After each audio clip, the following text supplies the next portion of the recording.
Hello, I am the Ronan Pawn, and welcome to a twitch.tv/Ronan Pawn live stream here on twitch.tv/Ronan Pawn.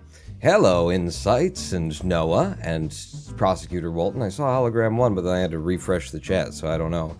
Test failed. Test has been failed, says Cryogeist. Cryogeist. What's the zeitgeist? No, it's frozen. It's a cryogeist. Prosecutor Walton says, if the vote, I presume you're talking about the vote, the poll, have you seen my poll? If it's for another stream further down the line, maybe ask on the actual day? Yes, Prosecutor Walton, because that's the best form of democracy, isn't it? Quite a fan of the American Senate, aren't we? Yes, we'll have the vote at midnight, 3 minutes before it has to pass, and give no one a chance to say anything about it. Yes, that's... So I have a poll, is what we're getting around to there. I've had it for years, but I've just decided to share it with you today. Greetings, Twitch stupid name. It's Twitch stupid name. Oh, I like that, Twitch's stupid name. Democracy! I am the Senate, says Noah Crow. Yeah, exactly. If you're a fan of democracy, then let me introduce you to the way that it functions. I posed a thing in chat, link, like that, and then you click it and go there, and then you vote, and then at some date in future, I probably still do whatever the hell I want to. No, I've stacked the deck. You know, these are the things that I already like to do. These are games that I already know that I enjoy playing, that we've had fun with before, except for the wet sprocket at the bottom. I don't know what that's about. But other than that, you know, so I'm interested to see, like, what y'all would be interested in the doing of. So grab that link, strawpoll.me/188928436753009, and we'll find out, okay? So right now, Kerbal Space Program is in the lead with a 15%, 23 votes. And then Speedrun That Clustertruck with 18 votes, tied neck and neck with XCOM with 18 votes as well. However, Factorian O is bringing it around, it's coming in from the side, it's Hoof-Hearted for the win, Hoof-Hearted, coming around the backstretch. Today, we're going to Clustertruck. Thank you, by the way, for the lovely music. We're going to Clustertruck, one of the reasons being that there's new world records, people. There's been... Snakeathon now has officially a 23-minute, 2-second time in Clustertruck, and that is 2 minutes and 2 seconds faster than my current PB. We are losing ranks, we're falling behind everybody else, because I only play on the live streams, and I've been very busy. I've been very busy on my latest film project that we've been working on for the past year, which is why we didn't have a live stream yesterday. Usually we have them on Sundays at 4 p.m. Today we're having one around 4 p.m.-ish on a Monday because I want to play some Clustertruck, and this is just what we do. And because the work that we've been doing on this short film that we've been working on for a year is so close to done that I feel comfortable doing a live stream instead of finishing it today, because there is always tomorrow and the day after that. It feels so good to have worked on something this long that has this much detail and subtlety, and so much has gone into this, and to be ostensibly done with it. Like yesterday, I got to a certain point and I went, oh my god, it's done. And I knew it wasn't done, because it's never done, but it's like, it was the moment at which you could say, it's done! And it feels really, really, really good. Short film by me and Brandon Fry. There's going to be a premiere event at the Royal Oak Main Art Theater this Wednesday, I believe 7 p.m. So we won't be doing a Harvin Pawn show so that I can be there, and also in case there are any last-minute things for me to touch up. But yeah, it's going to be shown on a big screen at, proper theater, the Royal Oak Main Art, too. I think it's the Royal Oak Main Art. It's the Main Art Theater, anyway. I should probably know where I'm supposed to be on Wednesday at 7 p.m. It'll figure itself out. But, yeah. The amount of things that have gone into this, and it's just a 14-minute, short film, but the amount of it's been arduous and tedious and incredibly rewarding and satisfying, and all of the work that's gone into it. Yesterday, one of the things that I did, in addition to remixing all of the audio that goes into this thing for film, because it's going to be in a proper theater, and film mixing is very different from like YouTube mixing or TV mixing. In addition to that, I did some George Lucas shit. Lucas films. I took cast members or crew members rather, out of the background of a couple of shots where they had drifted in that they shouldn't have been in. Digitally restored and enhanced. This is pod racing. You're going to love it. I need to go over here for a second. Eat. I yeeted the green screen. Okay. Hey, what's up, man? Says Joel Seffer. We're going to run some Clustertruck, but I'm just ing about my film, my short film that we've been working on for so friggin' long. Noah says, Ronan Pawn, I will give you money for XCOM. I'll get you a tenner for XCOM. Oh, to play XCOM. Right, I was going to say, I already own XCOM. You may know that. People vote XCOM. Noah is pushing XCOM. Noah wants everybody to want the XCOM. Hello, Harlequin. Harlequin. Shall we have a romance? You always have to stream just as I'm going to work. Well, have fun, Pawn. I'll see your Sub-25 later. Thank you for stopping in, Harlequin. Chris52, stop being busy and get busy. That's basically what I'm...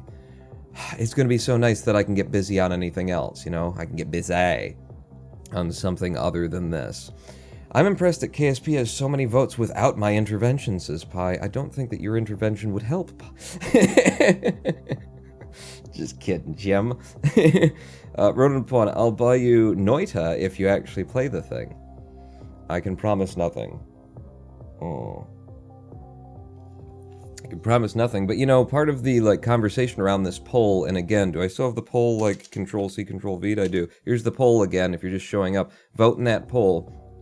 There's a lot of questions around what we would do exactly. You know, if we did XCOM, do we XCOM Long War? Because you know I'm never going to finish that. You kidding me?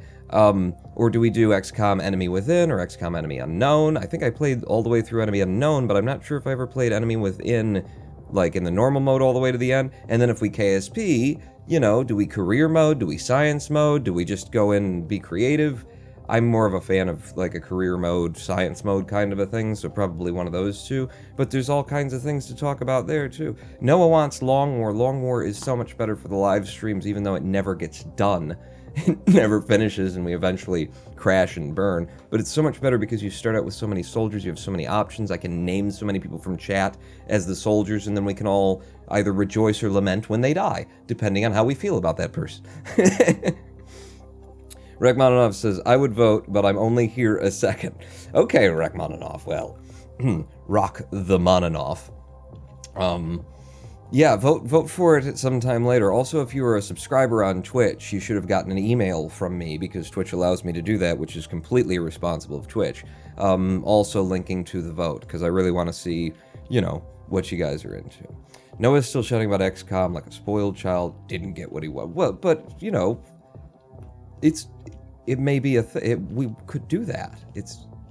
This is how democracy works, Jim. You shout loudly and try and convince other people to vote. You don't just have a vote 3 minutes before the end of the fiscal year.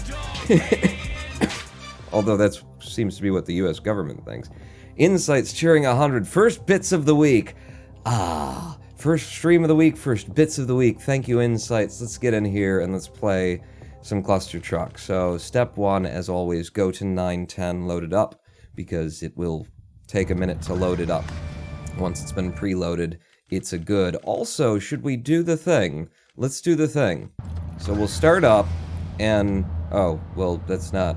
You don't have to... Alright, so we'll go back out, forget the timer, go to the abilities, we'll do the infinite rotating grappling glitch, the RGG. So give me the grappling hook, and then back in to the world, and then we focus on something we can grapple to, pause it, go back to the main menu, to the abilities, turn it off, and then come back in, reset the timer, and are we good? Yes, we have the infinitely rotating grappling glitch in the middle of the screen, which is good for verifying that nobody's a cheater. Who remembers when Mondays were a regular thing, says Prosecutor Walton. Yeah, we used to do was it Monday, Wednesday, Friday, Saturday, Sunday, Tuesday, Thursday? Was it something like that at one point? Oh. Rock the Mononov says, I didn't get the email. Weird. check your spam folder. I don't know. But also, I didn't get the email for like 5 or 6 minutes after I sent it, and then it sent it to me because someone gave me a subscription to myself. No, because I'm the streamer. I get a subscription to myself. But it took a while, so it might be... There's 600 and some subscribers that it has to email out to, so it could take a second. Monday, Wednesday, Friday, Sunday. Oh my god, were we doing that at one point? Maybe we can get back to that. We'll see. Okay, so we start out really crappy here. Gonna have to get warm, but we will be running today for the Sub-25. I need to be competitive in, on the leaderboards. I've dropped to 6th place in the friggin' leaderboards. This cannot stand. This cannot stand. I need at least 5th. I really want my 4th place back, which would mean I'd have to beat HTDN with a 24:30 second, I believe, 24-minute 30-second time, which is doable. It's absolutely doable. It just comes down to, a bit of luck for me. Some skill, but a bit of luck, mainly. Pawn's little brag there, making bank. What? Oh, for 600 and some... That's 600 and some subscribers. Is that... It was a humble brag. Okay, that was awful. But I was reading chat, so it was actually pretty impressive. You can read chat and do that level at the same time. Missed this one. Set up for the little rub. It's a guarantee. It's a backup to get us in case things don't go well. 1-7 now. Get low, get fast. Didn't make it, so we're screwed. I can stay up. Alright, 1-8. Little pop, little pop, little pop. Lots of speed. Big pop. Wasn't gonna make it. Was not... Alright. Messed all that up. Maybe you can afford to spend a week on some beach now, staring at ass. I was actually thinking, and the answer is almost certainly no, but for the first time in years, it occurred to me that once long ago, when I was still capable of working full-time, I was making enough money that I decided one year I'm going to take my mom on a vacation. She hasn't, been on a vacation for a good long time. It was winter in Michigan. It sucks. I think it was February. And I thought, can I take my mom somewhere on a vacay? And we ended up going to Puerto Rico. I was able to afford to take us back when I was working. And it was just so good because I've got the myalgic encephalomyelitis, right?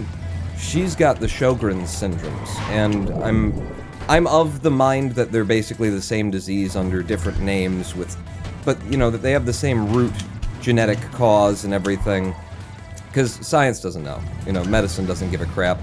These are both routinely women's diseases that I have, so check out my estrogen, baby.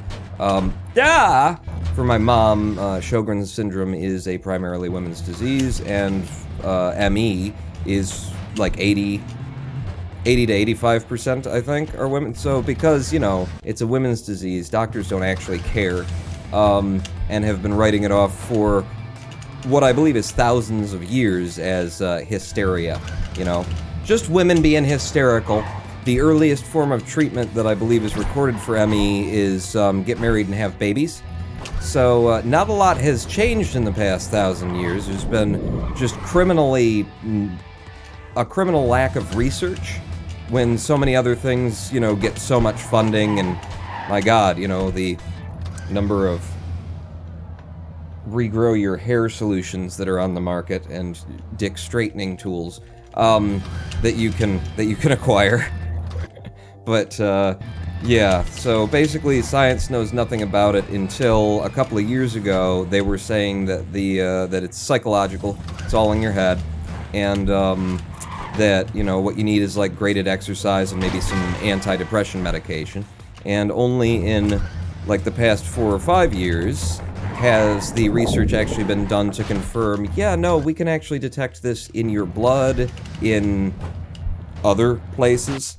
So there are tests coming out. They haven't really filtered down to, medical practitioners in the field, but the researchers have found ways of verifying and confirming, yeah, we can actually test the efficacy or the efficiency of your red blood cells. I think it's the red blood cells at, pumping out energy when you need it.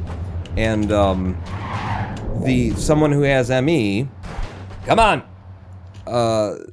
their blood cells are capable of putting about like 150% out in a high stress situation, the average human being is like 250%. So you have a 150% lack of, your abilities, your body's ability to generate energy that you need in a crisis, and that translates also to just how much energy your red blood cells put out on a regular basis. So, it took them this long just to decide that, oh, it actually is a disease and a condition, a genetic thing, and that kind of a deal. Oh, shit. Yep. I wasn't going fast enough yet again. But so she has Sjogren's syndrome, which is basically what I've got, but a little bit worse, is how I would describe it. Come on, baby! Fuck. God, I'm messing that one up over and over again. So yeah, it would be great. She's housebound, mostly housebound, similar to myself. So it would be great to get her out to go on a vacation, and I was thinking, holy crap, with the money that came in, maybe. Not really. Not really. Like what it is when you're poor, you get used to being poor, and then when you've got some money, you've got bills to pay. And I still owe myself $3,000 to be put back on my credit cards for buying this house to restore it, on 6 Mile for $2,500 and stuff like that. But I'm set for winter. You guys totally answered my holy crap, am I gonna have to sell this house? What am I gonna do? With your support. But then you get up to the next point on the economic scale and ask yourself, okay, but what's life like for other people? They get to go on vacations and shit, Might go out to eat just because they feel like it, Because it's not a big deal, it's not gonna ruin their portfolio or make a choice. It's like, holy shit, and then you start thinking about that, they start feeling guilty about the fact that there are other people out there who have significantly less. And how much is too much? And then you turn into a socialist. I mean, I am a socialist, so there you go. But yeah, whenever I start thinking about my finances, or really anybody's finances, it does ultimately come up, for me. Oh, you're gonna go? Yeah! No! Fuck. It does ultimately come up for me, how much is too much? Or how much too much is enough? Because, we live in a world where there are definitely people out there in certain places who are making decisions of whether to feed the kids tonight or whether to feed themselves tonight, and that is a legitimate, question, because they, being the person who can bring back food the next day and be the breadwinner and bring back money, if you're just always feeding the kids first, eventually the kids aren't going to have a you to feed them. So we live in a world where that's a thing that goes on en masse, and then we also live in a world where some people just have all of the money. Where some people just get a craving for, there's a baguette, man, they made the best baguettes at that little place in France when I was on, you know what? Get the private jet fueled up, I'm gonna have lunch in France today. We live in that world too, and so the question becomes, is there a line that we can all agree on, just out of common decency and morality? Is there a line that can be drawn anywhere in the sand to say, too much is enough, Not to say that, we should all suffer because some suffer, but to say, how many billions are too many billions for one man to have? Well, so many others starve, that kind of. Just eat the kids, that's a good idea. You're thinking outside the box.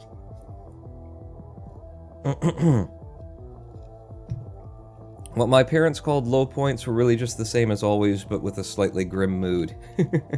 So, middle classdom. I could never get used to being poor. It's just not an option for me. Me not having money means someone somewhere owes me. I mean, former monk vows of poverty stuff. I have pretty severe, extreme positions on economic policy, but at the end of the day, I do wonder, is there not an agreement we can all make? Even the billionaires should be able to have some sort of morality about, okay, yeah, I guess 2 billion in personal wealth is enough, and everything past that, maybe we just put it back in the pool so that people can, I don't know, eat, be clothed, have shelter. Isn't there? Surely there's something. There's a number, right? No? Isn't there? No? You know, I know that there's not, because I know that there's a certain, is it libertarian? You know, kind of views about just like, no, the whole concept is that you can make as much money as you can possibly make, which drives the economy because people are, you know, trying out there to get as much money as you can make, and if you mess with that, then how will anything function as society breaks down? It's like, well, yeah, but if, like, you're not inspired by the possibility of making 2 billion and being limited at exclusively 2 billion, I don't know that, you know, a trillion was going to, like, there's gotta be... The economy does not break down when you can't make $1 trillion, is what I'm gonna say to you right there. I'm just gonna go ahead and come out, put my hat in the political arena, and say what you know, nobody thinks is true. That, you know, if everyone could still make a ridiculous amount of money where you should still kind of feel guilty about it, but there was an upper limit, at which point anything beyond that just got shit. Fuck. Just got put back into the hat for the greater good, the world of society, of people who are, you know, at the bottom of this pyramid. Surely we can pull up a number, can't we? We can come up with something. Yeah, there we go. Pop through, up to here we stop, wait for them to clap together, just a little extra 200 millisecond delay so I can come out to here, hit this at just the time I want to.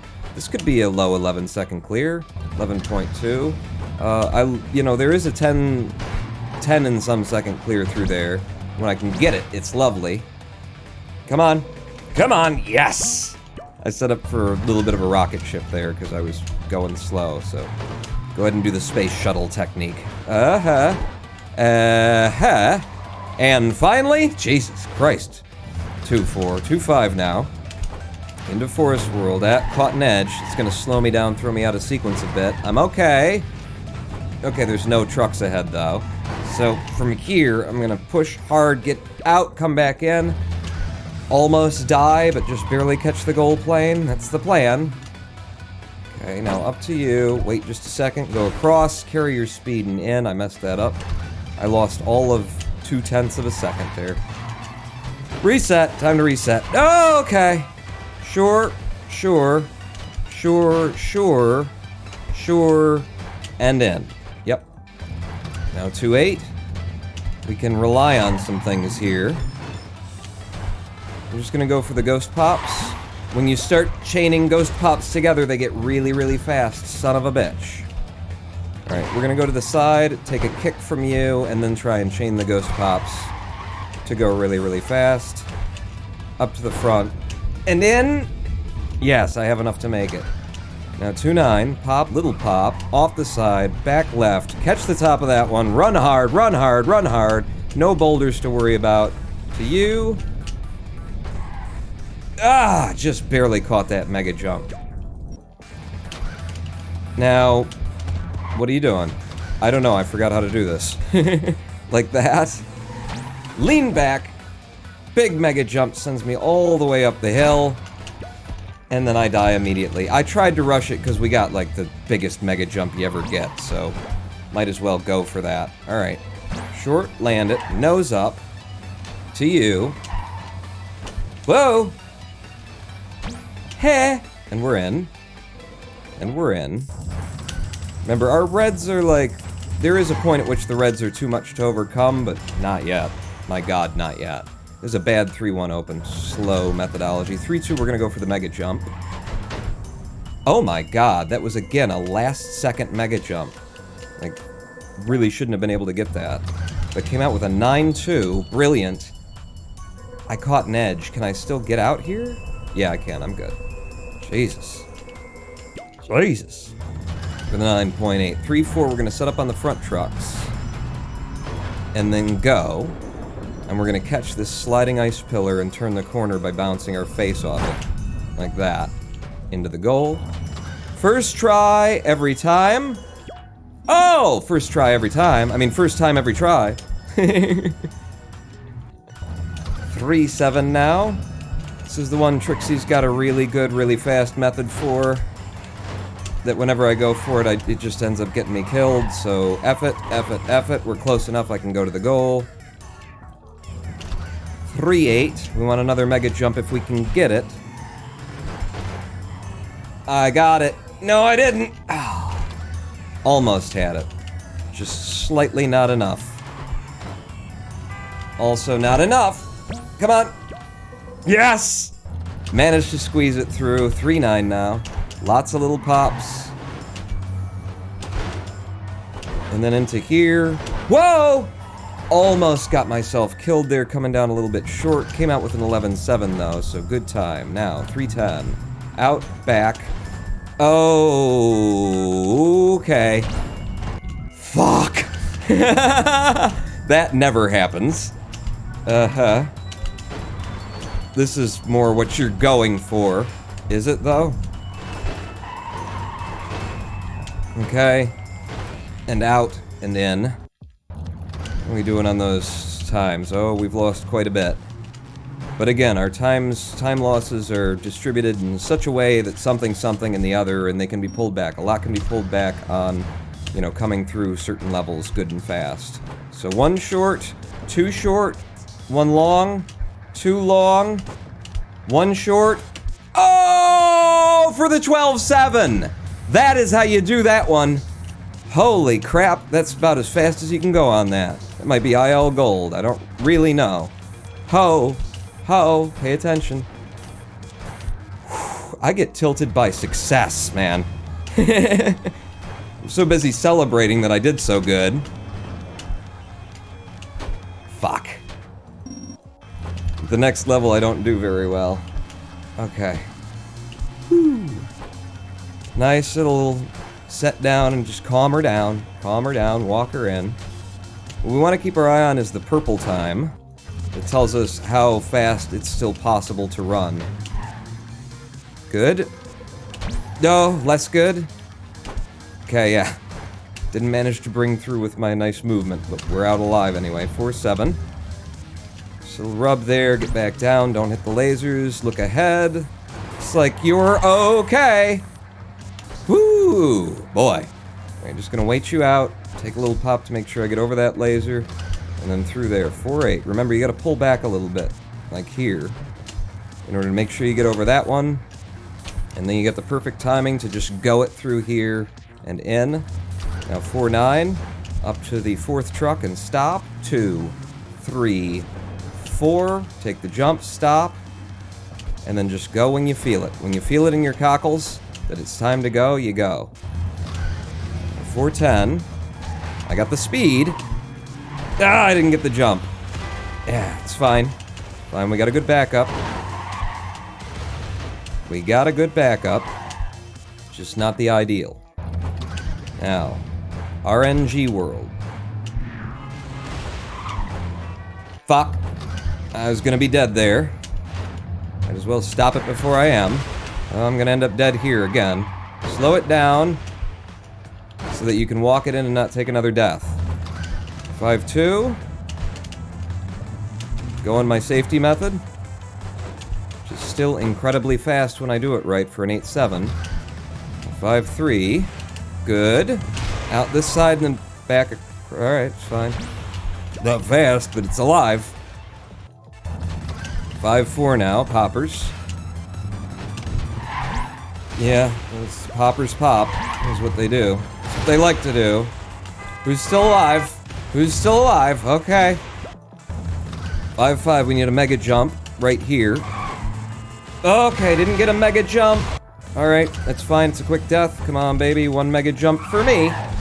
There you go. Ooh, ooh, ooh, ooh, ooh, ooh, ooh. And out. Oh, I love it when that happens. 5-6, did I get enough? Maybe. Nope. Nope, not gonna make it. One more. Got it. Finally nailed it. And almost got myself killed anyway. Look at how much time we've pulled back. Okay, never mind. Shouldn't have looked over at the friggin' splits.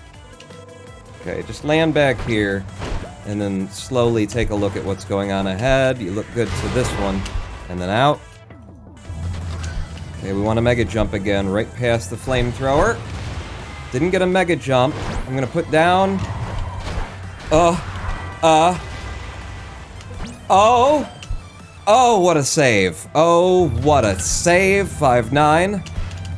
9 now. Can I get through without getting hit? Yep. Then pop, stop, up and over to you, because that wasn't looking good. The hard turn he was putting in. 5-10 now. Up. Okay. Quick death. Back in. Up. Over. Land second truck back if you have to, and then you can regain your speed and come around the corner nicely. Get down. Popper, popper, popper, popper, popper, popper, popper, popper, pop me, popper. There we go. And we're in, and we're almost on green time again. Okay. The one you don't go for. Don't go for it. Juan, do not, for the love of God, go for it. Don't even go for the backup. Just walk it in. Walk it in, walk it in, walk it in. Sit up on this one, and then go about here. Connect with you guys. Pop, pop. Pop. Now 6-2. See if I can get the big jump, which is right here. Yep. Straight to goal, straight to goal, straight to goal. Nice, that saves us some time. And that takes it all back. Jesus Christ. Heh! Giant mega jump. I don't know what the hell I was doing there. Just forgot what...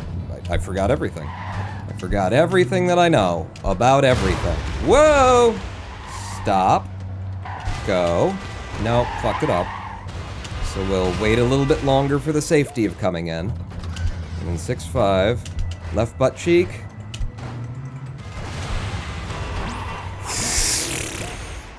We're alive.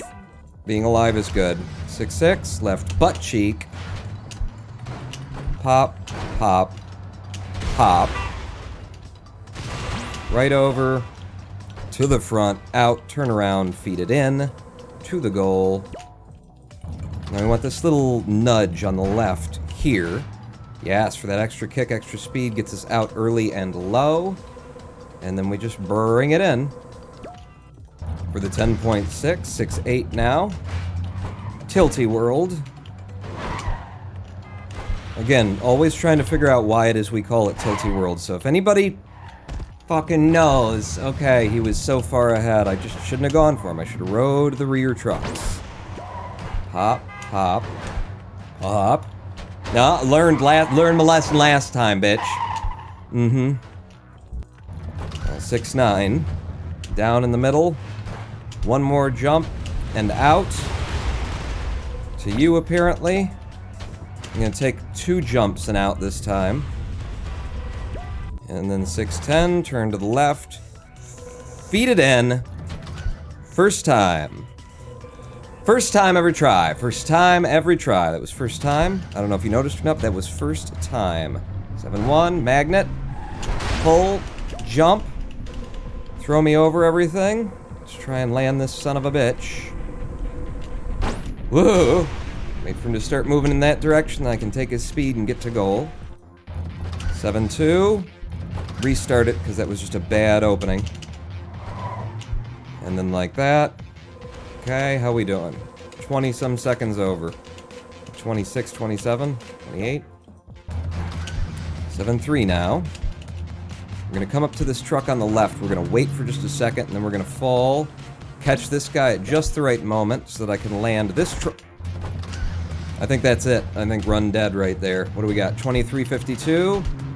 No, I'm just going sub-25 here. That's all I'm going for. So we still got a minute of time loss we can have. Pop, pop, pop. Fuck. Alright, nearly died there. To the outside. 24:06. Okay, reset. Okay, get in front of this missile. And we should be good the rest of the way. Keep some speed. Oh, shit! I'm in. Okay. 7-5. Let's get lucky. That's all we can get here is lucky. We got lucky. Get out to you. To you. To the front truck.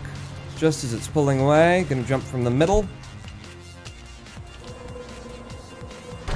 Woo! Ha! That is like the scariest friggin' jump in the whole game for me. Maybe. It's... If it isn't that one, it's one that looks a lot like that one. Fuck! It's just, I was too low for everything. After the first jump came in low, I couldn't get back on top of anything. Alright, from you to here. Don't have to rush. We're cycle locked anyway. Go. And out. 24. Alright. 7-7 now. Take the pop, and then an extra little bounce from you. Up and over. I'm gonna go out to the left this time. Just play with my spacebar so that I can have the maximum speed that I can get to make this turn and hit here, and then back on the spacebar so I can float it in. For a 20.8, yes! Damn good time there. Oh, gold, in fact. Yeah, I'd say a damn good time there. Hop, hop. How you guys doing? Not good. Definitely, yeah, bye. See? See? How are you guys doing? Quit fucking coming for me! Ugh. I need that in my life. Alright. Last jump. We want this central single truck. This is where we want to land. We can wait for that to happen. And dig into there, get a mega jump that didn't go far enough. Shit. I'm in a horrible place, too. If those trucks catch up and start falling off, they could hit me. Alright, so we didn't save any time there. We lost half a second or so. What are we doing here? I didn't get to him. The truck that was right ahead of me, I liked the look of. Okay, you're on top of another truck. This is the one I want. Now I just gotta stay on top of it while it tries to throw me off. I think the run is dead now. Too many deaths. Because, yeah, it's a friggin' rodeo show at this point. Yeah, we're done. Good run, though. Good warm-up run, I guess we'll call it. And we got some new golds down to 20 minutes, 55 seconds in the sum of best. Ah. All skill, no duck. There was a lot of ducking. There's no reason for any U.S. citizen to be homeless or hungry when the country is so wealthy, says Mystic Earth. Yeah. Yeah. And I'd love to expand that concept. Let's get that working on, home soil here in the U.S., and then let's expand that to the world at large. And that's where the economy breaks down, because the current economy runs on, child labor. Yeah. JJ Moneytard. No, what? JJ Wondertard. Thank you for the subscription. You were giving me money. And that's all I have on the brain right now, is how much we shouldn't have because others are suffering. You telling me you don't want a truck coming at you at ramming speeds? I mean, sometimes. JJ Wondertard just gifted 5 subs to Noah Dodge. Noah Dodge. Exelbreth instead of Exelberth. What has happened, Exelberth? Qualinator, Scorpier99, and Fluffy Sif. Holy crap, thank you, JJ Wondertard. JJ Wondertard. Heard about you through a YouTube video on that GDQ debacle. Sorry on behalf of humanity. Also, your voice would also be amazing for audiobooks. Oh, thank you, Neotris9. Someday I'll write a book just so that it can be audible. I hope things are going better, dude. I saw what happened, and it's unfair. They are going much better. And thank you for the support, JJ Wondertard. JJ. We'll just say JJ. It feels better on my end to just say JJ. And Cheese 282. Those sub-gifts, damn, cheering 100 bits. Thank you, Cheese. Bedtime stories with Paul. And I've told him to do audiobooks before. Well, and I'm a writer. I can write. I just can't finish, you know? But goddamn, my ability to open. Okay, so we gotta keep running. We need the sub-25. We need the sub-25, and I just need to play better. I need to be warmed up and not really thinking about the run that much, and then we'll grab a sub-25, you know? I'm just sitting here talking about the plight of the proletariat, you know, repressed under the bourgeoisie. You know, damn the middle class. Who cares? You know, let us all be poor, but equally so. Pretty sure if you just knock down some of that exorbitant wealth, wow, nice rock catch there, then we could all be like, you know, probably lower middle class, and I mean the entire world, right? Who's the guy who's running for president on the premise of, like, I could get everybody $1,000 a month? Who is it? Who's doing that? Who's the dude, huh? Because I really like that someone's talking about that.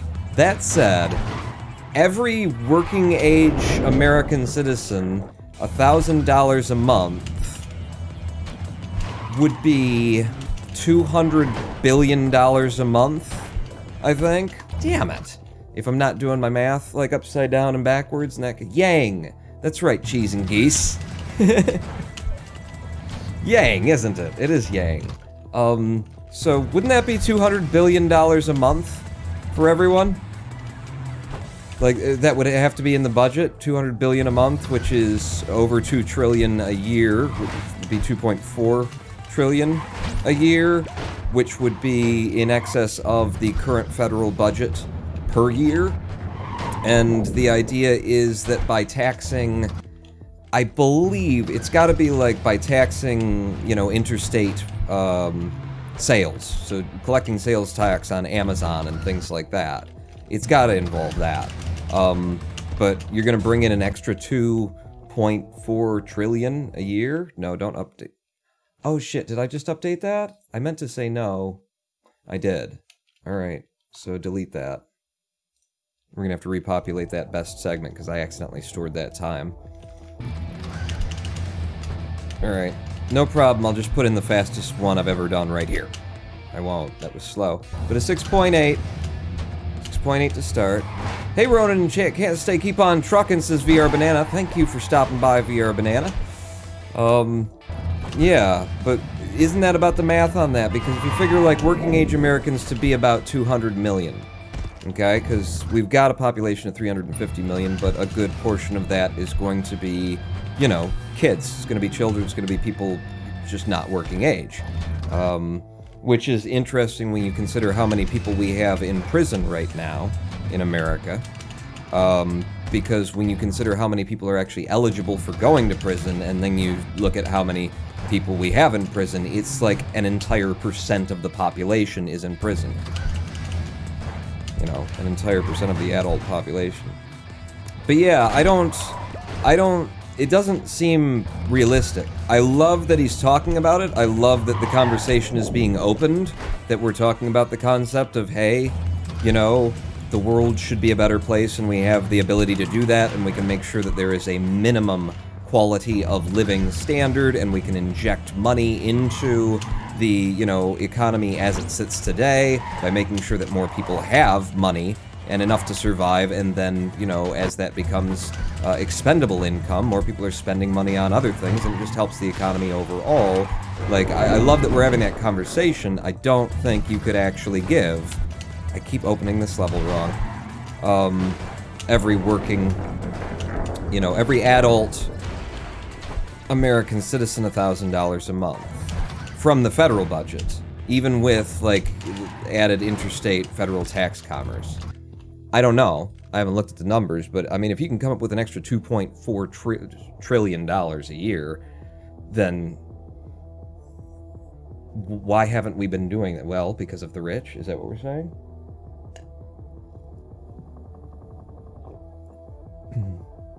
Two days ago, someone saw someone gift an average streamer 1,000 subs. Holy shit. Really? If all the big American companies stop tax evasion, optimization, it's $2,000 per citizen and their pets. Now, yeah, okay, if we crack down rich tax and stock tax, I think, rich tax could bring in a substantial amount but wouldn't cover it. Most to be gained would be healthcare reforms, as Neotris 9. So would healthcare reform take the shape of, national socialized healthcare, where the federal government can, leverage the fact that we have one complete set of clientele, so you're going to give us the prices that we tell you you're going to give us? Or healthcare reform, like, just being what generally? Because it's got to be that, right? We got to have the single payer. We got to have national socialized healthcare, and I am not afraid of that word because, social means, like, socialism means a system of economy and politics that considers that we live in a society! It considers that, one person having everything deprives everyone else of something, of anything. God damn it, this is a horrible World 1. Oh, because I'm talking. It's because I'm talking. I'm talking politics and stuff. Canadian or Japanese system would be good. Yeah. But yeah, if you started, like, taxing interstate commerce, collecting on a federal, thing, so everything that you order from a place that's in one state and then gets shipped to you and something like that, the increased revenue from sales tax would be huge. Obviously, getting rid of the, creative tax exceptions of corporate entities, giant corporate entities. But... like, I'm all for it. I'm all for it. The devil's advocate response to that is, number one, you're not gonna pry, you just can't. Like, it's not gonna happen. You can't pry that power from their hands, because that's what it is money has translated into power, and the power is what allows them to not have to, do what they're supposed to do. I mean, for every person that is a bajillionaire, really, they're not, because most of their, bajillionaires, their money is actually, according to, for tax purposes and things, is like company money. Their assets are company assets. Like, you say, oh, he's got a private jet. Technically, the company has a private jet, and he's the CFO, and so he gets to use the company's private jet whenever the fuck he wants. So yeah, it's his, but that's how he's hidden his, individual personal wealth. Meanwhile, the company hides its wealth, or doesn't hide it, but, in fact, they have to be quite public about it when it comes time for the stockholders meeting. Fuck! God damn it, I keep fucking that one up for stupid reasons. But, they're doing, what is it, the double Irish with cream or something like that? They're, like, their business doesn't actually exist where it exists, and then we're on this island over here, and there's our thing, and if we push it over there first and then over to there, then nobody gets to claim any of the tax dollars and that kind of stuff. What I think would be a good, like, way of making the world a better place while also raising the amount of money that the federal government has for tax purposes would be having a... As there are sin taxes on tobacco and alcohol for the private consumer, sin taxes for imported goods. So imported goods that like a world agency, or that, a federal government U.S. agency, but world goods that we know to have been produced using labor that either involves children, or that involves an employee base that does not receive the living wage for their nation. Because there's a lot of that going on.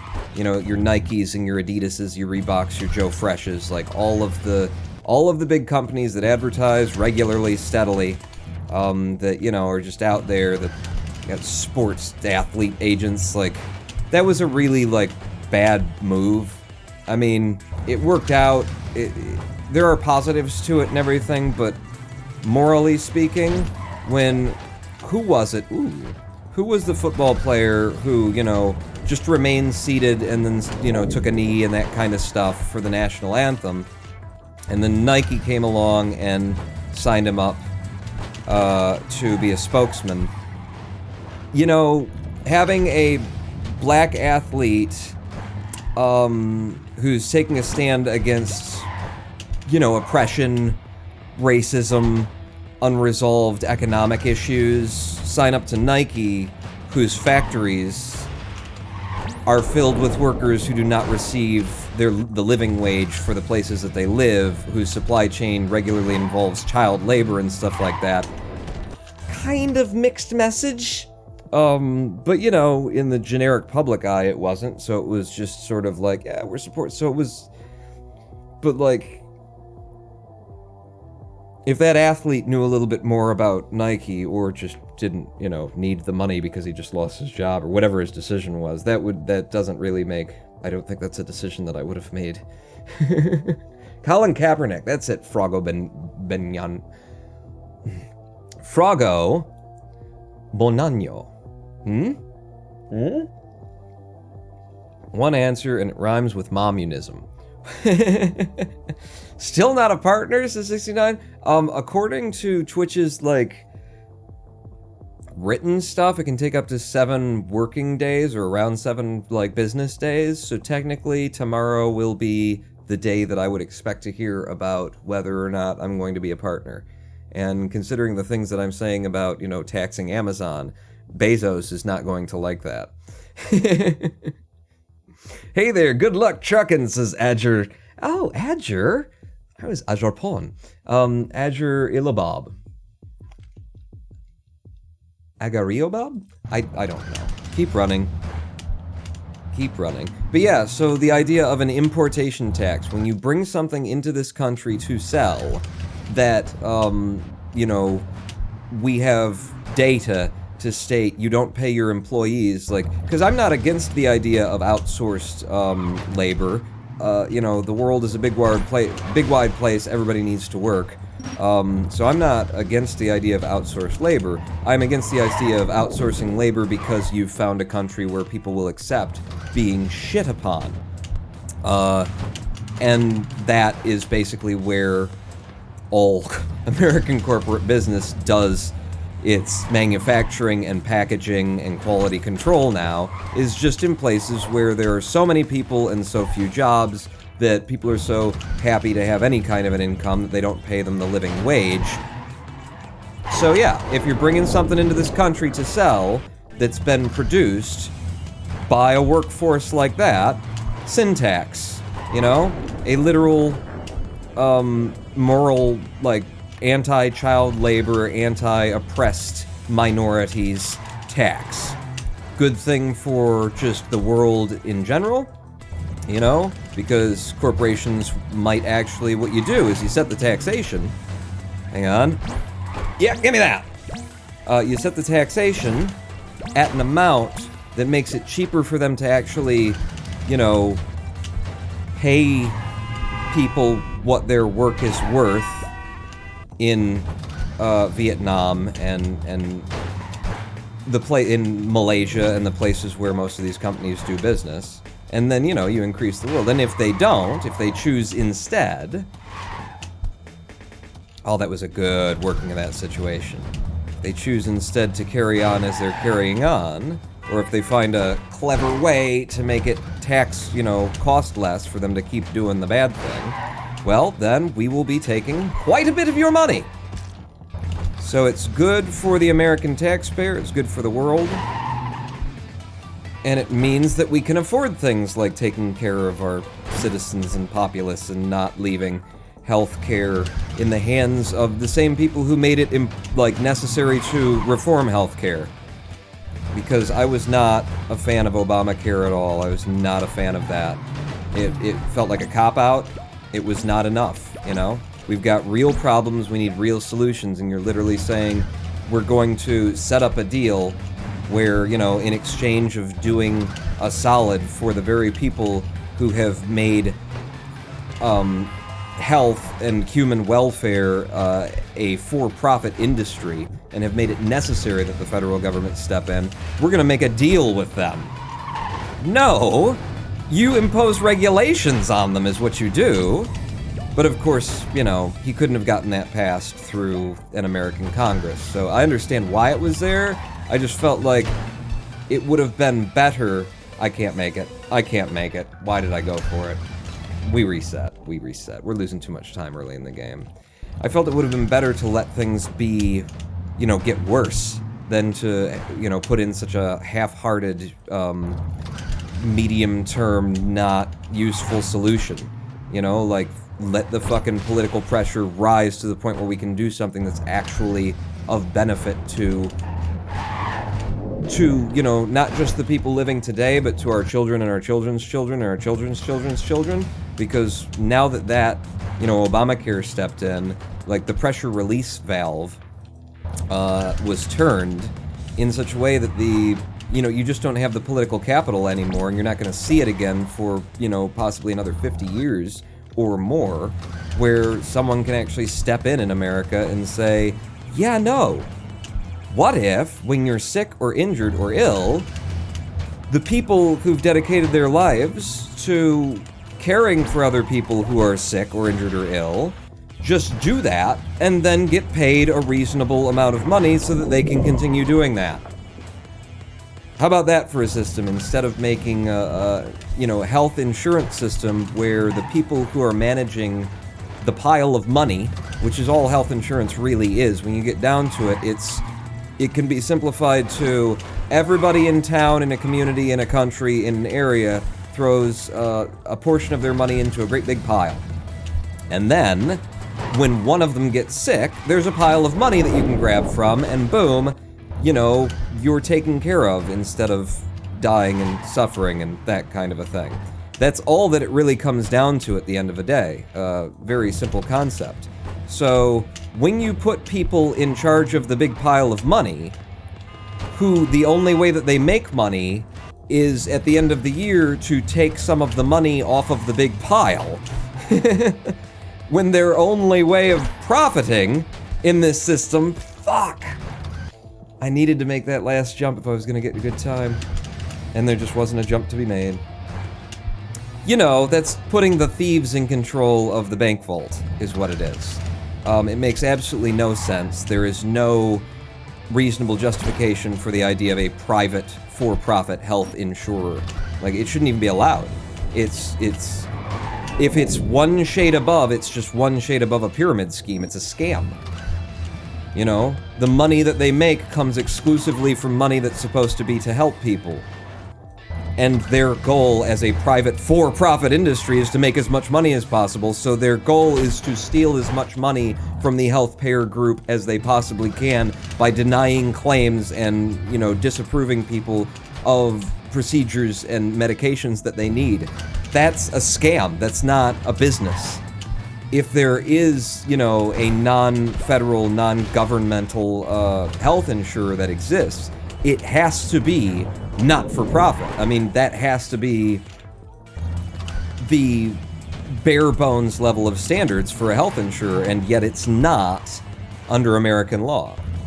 You can absolutely be for-profit and have shareholders and stocks and shit, and be a health insurer, at least as far as I'm aware. At least as far as I'm aware, and that makes no sense. It's a scam. The people who are making the money have the incentive to take the money from the people who need the money. It's just a guy on the street selling you a Rolex. It's not a Rolex. It's not healthcare. It's a scam, sir. Please, don't buy that. It's not gold. It's yellow. It's just yellow. They just painted it yellow. Not a gold watch. It's a Casio, my friend. That is... Yeah. Oh, that could have been so good. It's still pretty good. It's still pretty damn good. We've had really good time through World 1 in general. Until now. Yeah, that was really good time out... Okay. That's how I like to... Yep. Alright. Can I get out here? Because that was a weird opening pop. Okay. Yep. Go straight at it. And straight in. That actually pretty fast because of the delay was just in the right way. I see the giant blocks of text, and I really want to find out what you guys are saying about my, you know, socialist views on healthcare. It's always a fun discussion. Also, ooh, another fun discussion. Who here wants to talk about abortion? Let's talk about our economic policies and socialism and what else we got here? The death penalty. We get a little bit more political on this, you know, gaming lives. Fuck! I was waiting until the last second because I was going to be too far away from getting into the goal. I thought I had enough room. Turns out I didn't. Come on now, just let me through. You pay attention, Pawn. Fuck. It ate a jump. Alright, we're in. Jesus Christ, thank you for the bits. Whomever did give them. I'm trying to not lose this run to bullshit 2-4 or whatever that level was. Heh! Heh! Heh! For a 12-3, that helps pull back something for us. Up to you, over here. Nice little pop, just land it. Go up and over, put my feet down. Honestly, I miss Pawnette, not gonna lie. We all miss Pawnette. She'll be back. She's not good at the commentary, though. She's just... she likes calling everyone a bitch. I mean, I love her for it, but you know.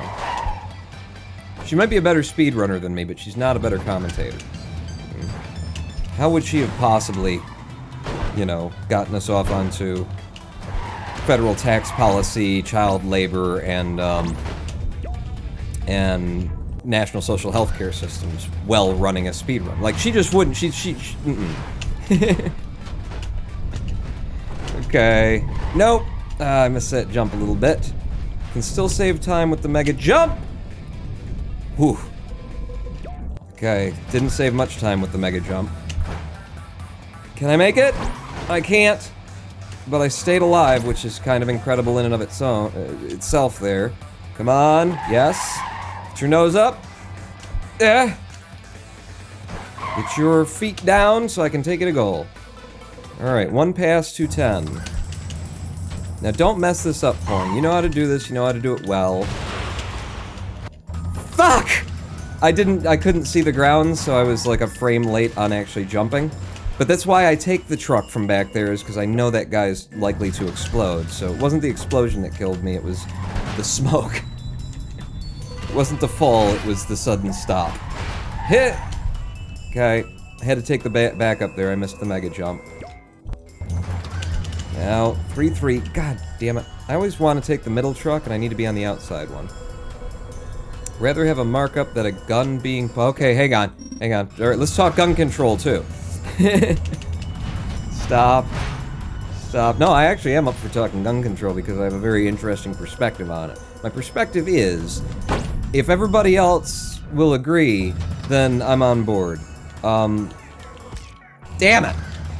If I can't get the agreement of everybody else, then I'm not on board because I live in Detroit, and I mean on board for, like, you know, just getting the guns off the street. Like, here's my perspective on it. I live in Detroit, the police are not helpful. I have a shotgun, which I bought after the police failed to protect my home for an entire week from a continuous threat that just didn't go away. And it was their fault. It was, objectively speaking, their fault, and if I could have gotten a friggin' lawyer who's willing to sue the city, you guys wouldn't have to be supporting me on Twitch. Because the amount of shit that went wrong in the 11th Precinct Detroit, City of Detroit Police Department, over the course of several weeks that resulted in me buying a shotgun with the intention of killing the man that the police wouldn't do anything about. Fuck! Gotta get through here. I'm not the only one under that situation. Fuck! You know, and Detroit isn't the only city under that situation, where police forces that are underfunded, or we're done, are either underfunded, or are just, like, racist, or are lethargic. They don't actually do their jobs. Like in the 911 for the city of Detroit just a couple of years ago, and even today it can still happen. You call them up, you might get a busy signal. You get through, you tell them, as I told them when there was someone breaking out the windows of my home, there's a guy here, he was beating his girlfriend. She came over to my house, asked if I called the police. This is now the 8th time I've called you tonight. It's been an hour and a half. He's come to my house twice. The last time I had to go out and scare him off with a fucking katana, because I took a fake sword out there and just screamed at him and told him to get the fuck out, and that terrified him, so he did walk away. If you guys don't come, something's actually gonna happen here, physical violence more than what's already happened. Like, we need our guns, some of us in certain areas, and it's primarily not like the South. It's primarily not where people say we need our guns for defense against the government. We need our guns for defense against other people because the government doesn't come when we call. So my perspective on gun control is get rid of the Second Amendment. And that's it. That's all I'd change. Just strike out the Second Amendment. Which does not mean that you can't have guns anymore. It means that each state and each community now has the right to vote about guns. And places that have problems with guns can vote to either heavily regulate or out law, or they can vote to do whatever they want to do. Right now, because of the Second Amendment, from coast to coast, legally, if you have a problem with guns in your city, in your county, in your state, you do not have the right to do anything that the federal government, doesn't say you have the right to do about it. So, you get rid of the Second Amendment, that means that, all the places where hunting and, and just guns in general and stuff, like Texas is not going to vote to get rid of guns after you repeal the Second Amendment. Texas surely probably already has a constitutional amendment in place to say, we keep our guns. If they ever change the Second Amendment, we keep our fucking guns. Like, the places that want guns will get to have guns, and the places that have huge problems with gun violence, like Detroit, where across the Detroit River, there's Windsor, city of Canada. Like, just across this little 1/8 quarter-mile wide river, city of Windsor. If they have a gun death in a year, that's amazing, 1 or 2 a year, that's headline news. Detroit has so many gun deaths a night, or gun violence anyway, acts of gun violence a night. Like, they're the filler stories. They're looking for something more interesting to put on the front page. We have a huge problem here. So the inability to do anything about it that's forced on states and communities and cities under the Second Amendment, I say you get rid of that, and then everybody can just do, they can try things. They can experiment. They can try, does this work? Does that not work? This is one of those places where I jump onto the states are the great, what are they?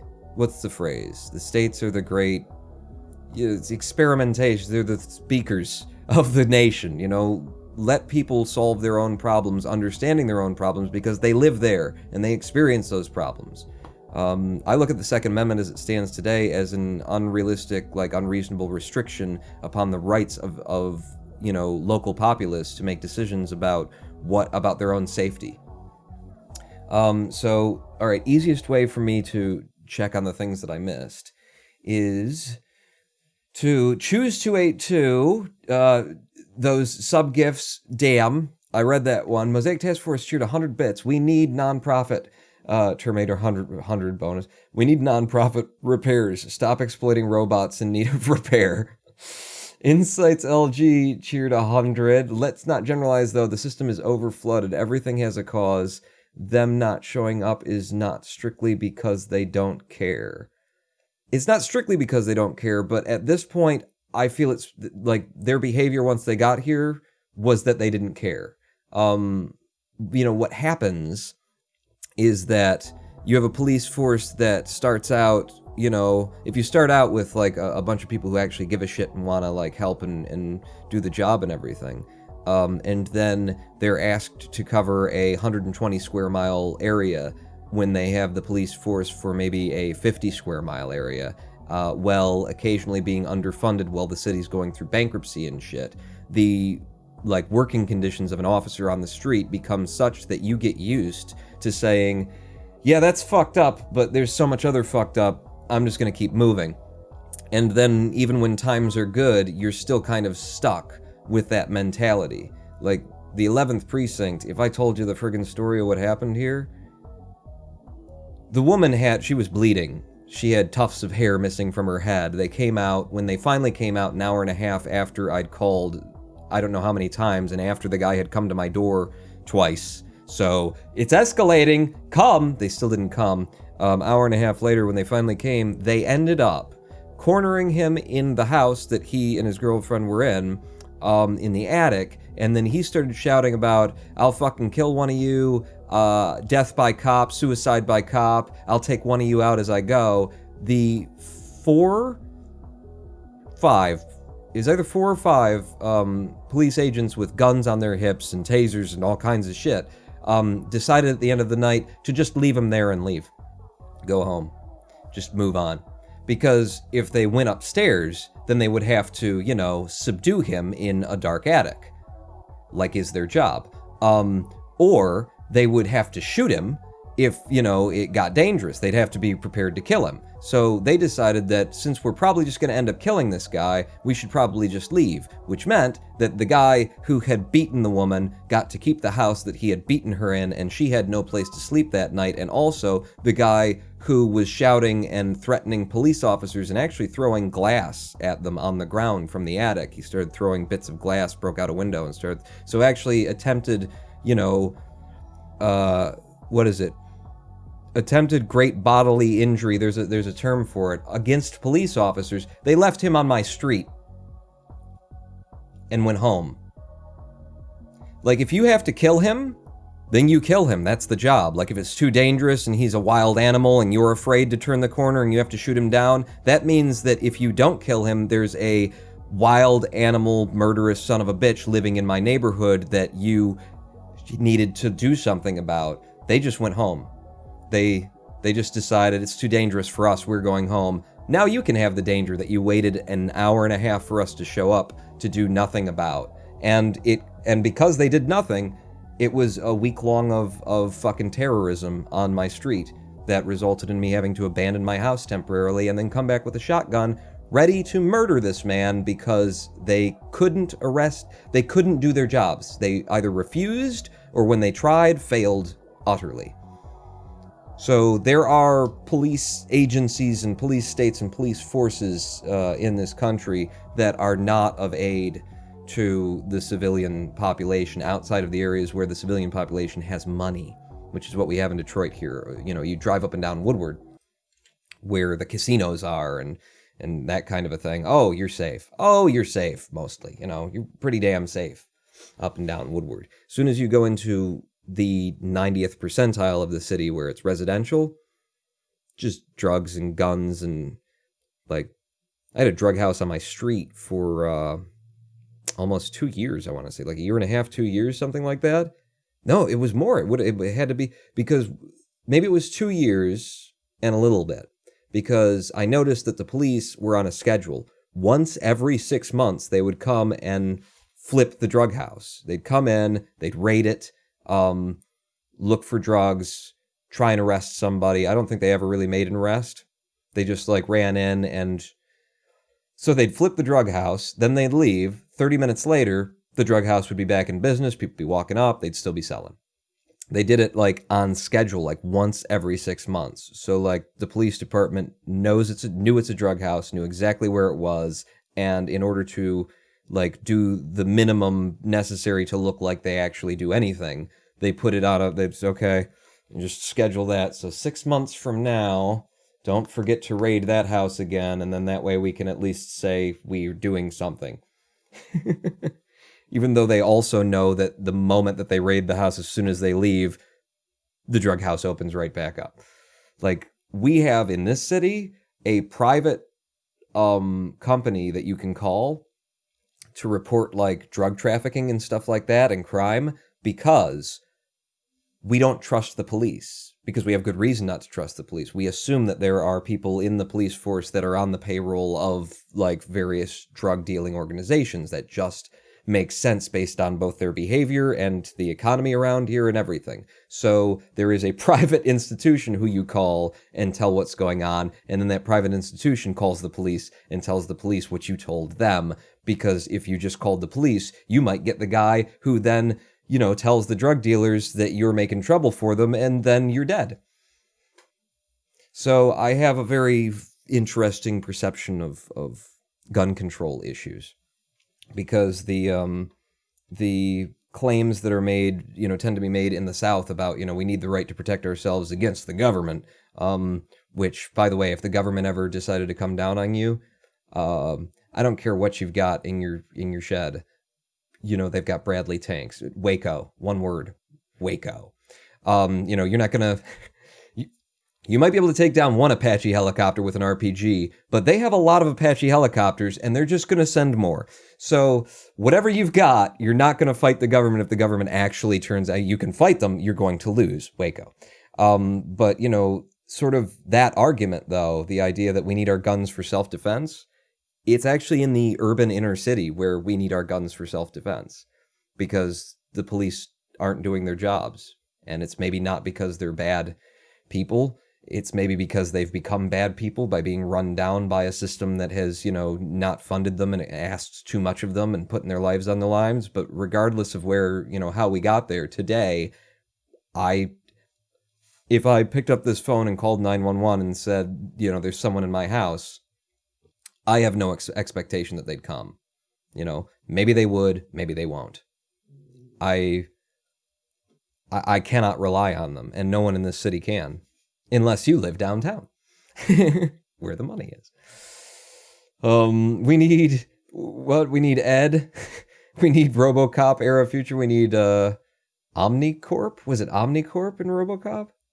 We need somebody to manage that. We need the privatization of the thing. God, there were so many big chunks of text that I want to go back to and read, but I need to pee, and we need a live stream break. What you want about private healthcare, say what you want about private healthcare, but they carry all the public sectors of the world on their backs. 75% of drugs from the FDA come from the private sector, and so does 85% of research, or something along those lines. That is to be Addicted Lion, though, that is to be differentiated from health insurance, because health insurance does not produce drugs. Health insurance does not do research. Health insurance just takes your money and then tries to figure out how much of your money it can keep by depriving other people who need it from getting it. So, it's a completely different, there's a whole nother debate that absolutely can be had around private drug manufacturers and private, research and the funding of research by private entities and the things they're looking for and the things they're not. That is a whole thing. But just to make that distinction, because it's very important that when we say healthcare, health insurance is a scam in and of itself and not really part of healthcare. It's a way for people to take your money that you need for the healthcare. I followed the spreadsheet. What? There's a spreadsheet? What? Who? Addicted Lion, you're acting like it's one man against the entire government, whilst I believe about 40% of the American populace is armed. Oh, you mean if Addicted Lion, if it actually came to, fighting, it's just a ridiculous concept, that, in the modern era that we need, the right to have fully automatic weapons in order to fight the government if the government ever comes for us, because the government will never come for you unless it has the agreement of the military. And if the military is actually coming for you in a significant, substantial way, just if 40% of the country is armed, 40% of the country is armed, 3% of them are ready to use that. 40% of the country might be armed, but they're armed so that in case somebody breaks into their home in the middle of the night. The government decided to descend on them, me with my shotgun. Yeah, I'd probably fight, but a lot of people wouldn't, is what I'm saying. The idea that we could overthrow the government by virtue of force if they had our military on their side. They got bunker busters, man. We're done. You're gonna lose that fight. It's ridiculous to justify that we need the Second Amendment for that. It wouldn't work anyway. And in the meantime, what it's doing is depriving a lot of states and a lot of American citizens as voters of like the right to have a say so about how many and what kinds of guns, if any, they want to have in their backyard, given that the entire nation is not one place with a same set of standards and a same set of problems. You know, we need something completely different here in Detroit to resolve our, you know, problems than I don't know, than Walmart needs. Trying to think of somewhere else there are a lot of guns. You know? I understand where you're coming from, but I wouldn't underestimate the populace. I wouldn't underestimate the populace. I just wouldn't underestimate the military. Like, they don't even have to fight. If the military's on board, they don't even have to like get in a place where you can shoot them. They'll just fly plastic drones overhead and fucking drop a missile on you. I mean, you look at what happens in the Middle East, what happens in Baghdad, and just imagine that happening in America if it was full-blown, full-on war between the populace and everything else. We're not winning that. I don't... There's no amount of, like... They would have to legalize you being able to buy an Apache helicopter, and even if they did, you couldn't afford one. So it still doesn't matter. Hashtag vote Pod anymore, says Lewis. Okay, we need a live stream break, and I'm sure I'm driving people away with my politics. So we'll be back with more politics after this live stream break and back with more running of Clustertruck. I need to get serious and, you know, actually run instead of just running as backdrop to my political rants, don't I? It's probably going to be that, though, instead. 7 minutes, take a pee, meet me back here, Pawn Not Out.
It in fact takes some people 8 minutes to pee. Hello, I am the Ronin Pawn, and welcome back to twitch.tv/RoninPawn live stream on twitch.tv/RoninPawn.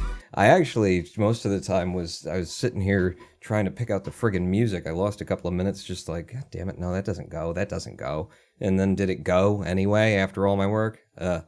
Welcome back. We're Clustertrucking, but we're also talking, politics, apparently, is just where we seem to have ended up. And we're talking just everything, aren't we? Last is gun control. This is a good thing to do, you know, whole bunch of new people come to your channel. It's like, all right, hey, how's it going? Let's talk about the, you know, hot button topics that'll make you hate me. Because my views are so extreme. You know, what I'm doing is I'm forming I want to talk about Waco because I'm trying to form my own cult here. So the deeper that I can, I may lose the bulk, but the ones that I keep are going to be really devout. Change category to just chatting. I probably just about could, couldn't I? We are cluster trucking. We do want my sub-25 time. The public sector is a big bruh moment. Change my mind. Public sector? I don't know. Hang on. Let me ease back in. I have a solution, says Noah Craw. Hide oil all over the country and the army will wipe anyone away who wants to claim it as their own. Boom, problem solved. Well, you just want... Okay, so I'm pretty sure that's a genocide, Noah. That you're advocating. But yeah, actually, I started, like, during the live stream break, because we were on, you know, we were sort of talking about gun control and the Second Amendment and the idea of, you know, whether or not the populace could really form a force that could reckon with the American military if members of the government actually managed to turn, you know, the military on against the public under some ethos. It's not as though it's never happened in other places in the world, so... You know, what I started thinking about was Waco, Texas. For those of you who are unfamiliar with Waco, Texas, because I presume there are some here, especially, you know, European, in Waco, Texas, Waco is the town, there was what they ended up calling a compound, and what the people who lived in the compound called a church, for the new Branch Davidians, I believe it is, Branch Davidians. Branch Davidians, in terms of religion, are an offshoot of Seventh-day Adventism, which I was actually raised as. Now, when I say raised as, I mean, you know, my dad and family Seventh-day Adventist, but to me it just came across as generic Christianity, with the one caveat that we went to church on Saturdays instead of Sundays, because that's what Seventh-day Adventism, it's one of the big things is that, you know, the actual holy day of the Bible is the seventh day, and the seventh day is Saturday, and it was changed by the Catholic Church, and in order to compete with, like, Saturnalia and paganism and stuff like that. There's a lot of stuff around Seventh-day Adventism. The other big facet of Seventh-day Adventism is, damn it. Actually, there's two. One, it's very health conscious. It's very, very health conscious. So, like, how you eat and what you eat is a big part of the religion. Hey! I sing Disney. Thank you for the sub. Computer troubling. What? Back to videos. Didn't the police set fire to the house to smoke out people? That's, yep, Mosaic Task Force. That's where we're going with Waco.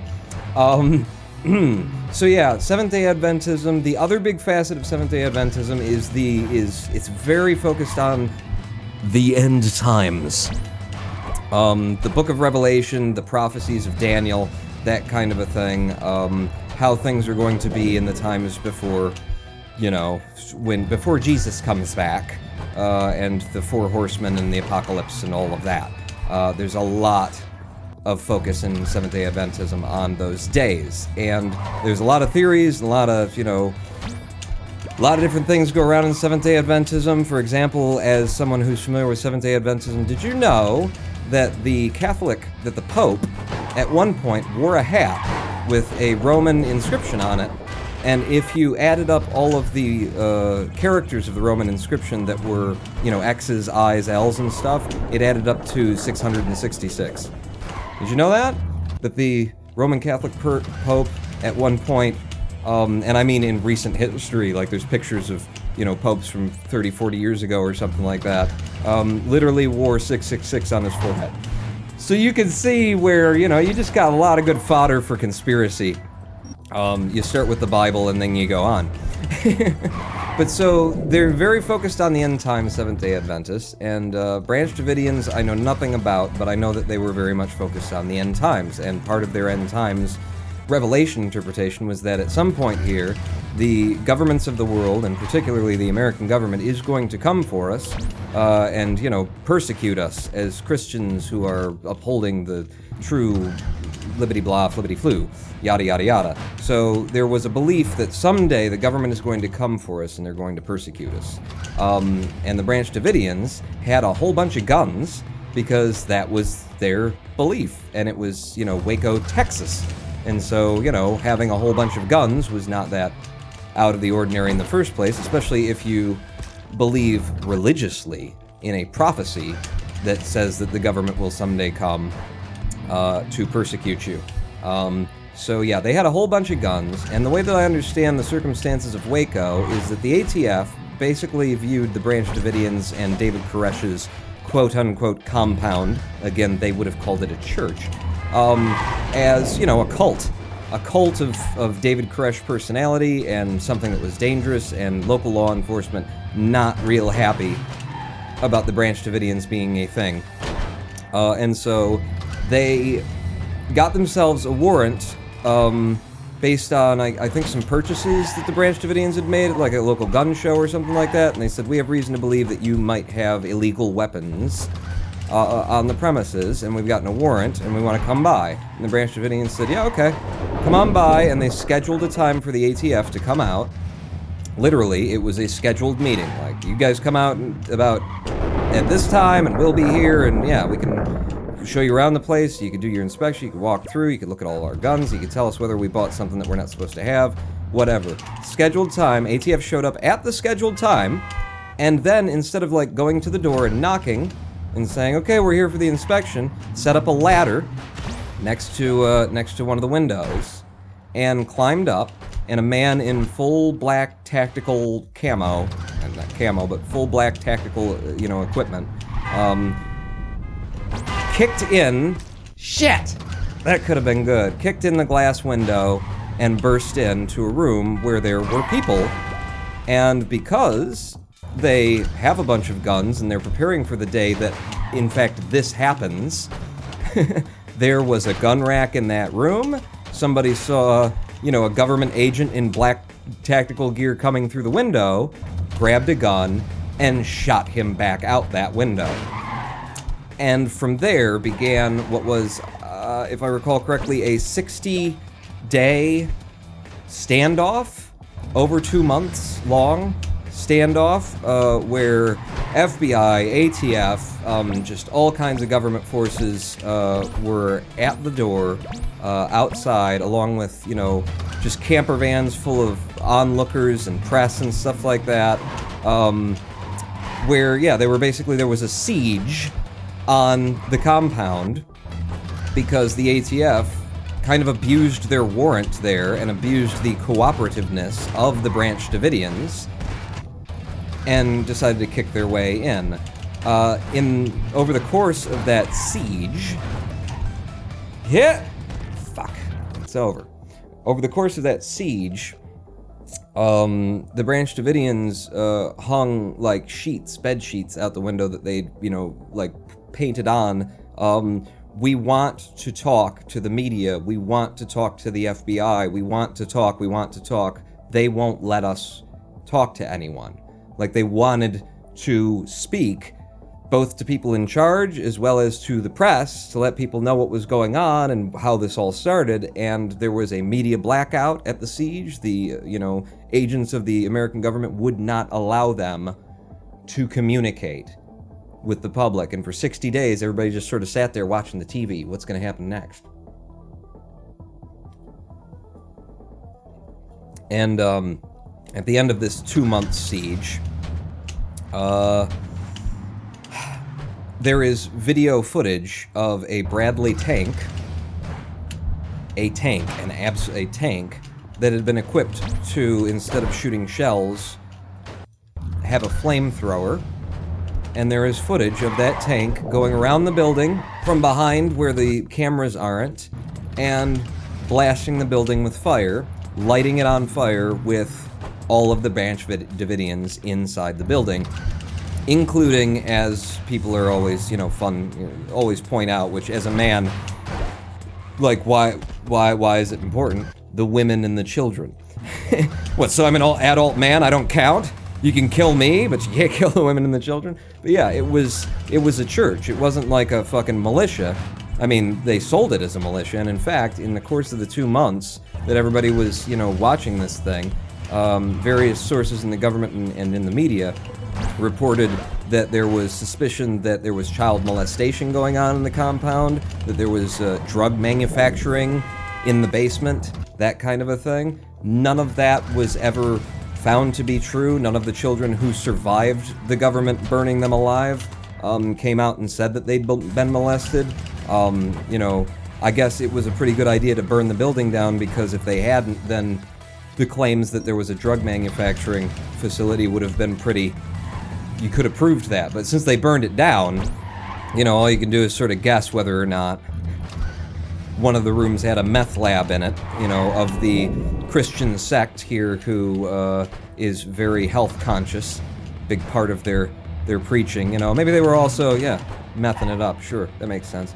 But so basically what it looks like, what I think just by like logic and reason, is that the ATF did something really stupid that they shouldn't have done, and then, didn't want to have to answer for it and say, yeah, this is our fault, and, if we have either an injured or a dead, officer on our force, it's because of the way that we handled ourselves and we shouldn't have done that. Sorry. And so instead it turned into this giant, media event that ended ultimately with big governmental forces coming in and saying, we can't have this go on. Like, the impression that's being left that you can just, like, pull yourself up and stand against the might of the American government and American forces, holy shit. Come on. Come on. Alright, it's an 11-0. It was a good time anyway. We can't have that stand. This needs to end. And then somebody, equipped a tank with a flamethrower, and it was over. So it certainly looks like...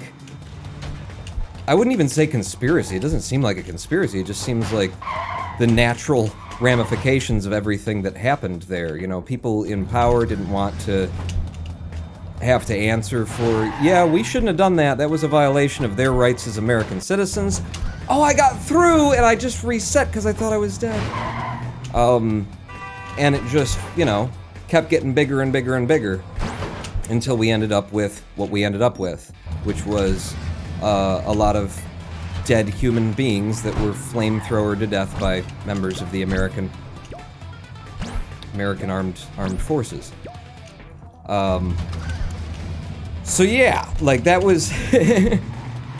Now you've got a backstory on Waco. The reason that I kind of brought it up is because when it comes to the idea of the Second Amendment, that, we have the right to maintain, weapons arsenals and our own militias and stuff like that, if there were a full-out, all-on war and it wasn't just like one little branch compound that we're going to, one set of weirdos that we're going to try and make everybody think are even weirder weirdos, and then we can get rid of them because it looks really bad for us right now. If it were a full-on, like, thing that the government were turned against the American people, that the military were, they just would have cut straight to the flamethrower before 60 days had gone on. I just don't have any belief that you can stand against the might of the American military if it comes down in the way that would justify having, full-on arsenals of rocket-propelled grenades and AR-15s and M16s and just, all of the kind of stuff that you can't really say is, it's for hunting, just in case, while I'm hunting, there's some, Islamic terrorist forces hiding in the... Like, you can't really justify that these weapons are for hunting. So you say it's, part of my right as an American citizen. I just don't see that it's justified, that it makes sense. Oh, he took the flat route out for a 15.3 in modern America. you know, if that war does actually kick off, if there were ever something like that, whoa, what the American people, fuck, are going to have to do is fight a guerrilla warfare that's going to be more about IEDs. I've thought about this stuff, okay? It's not gonna be about having the big guns. Where did he go? He was there, he should have been under me. It's gonna be about having the big guns. It's gonna be about, you know, precision, what they will call terrorist attacks. And also, it's going to be about winning the... And then you eat my fucking jump. Thanks. It's going to be about winning the war in the media, you know. It's not gonna be... You don't push that kind of a thing back by might of force. You push it back by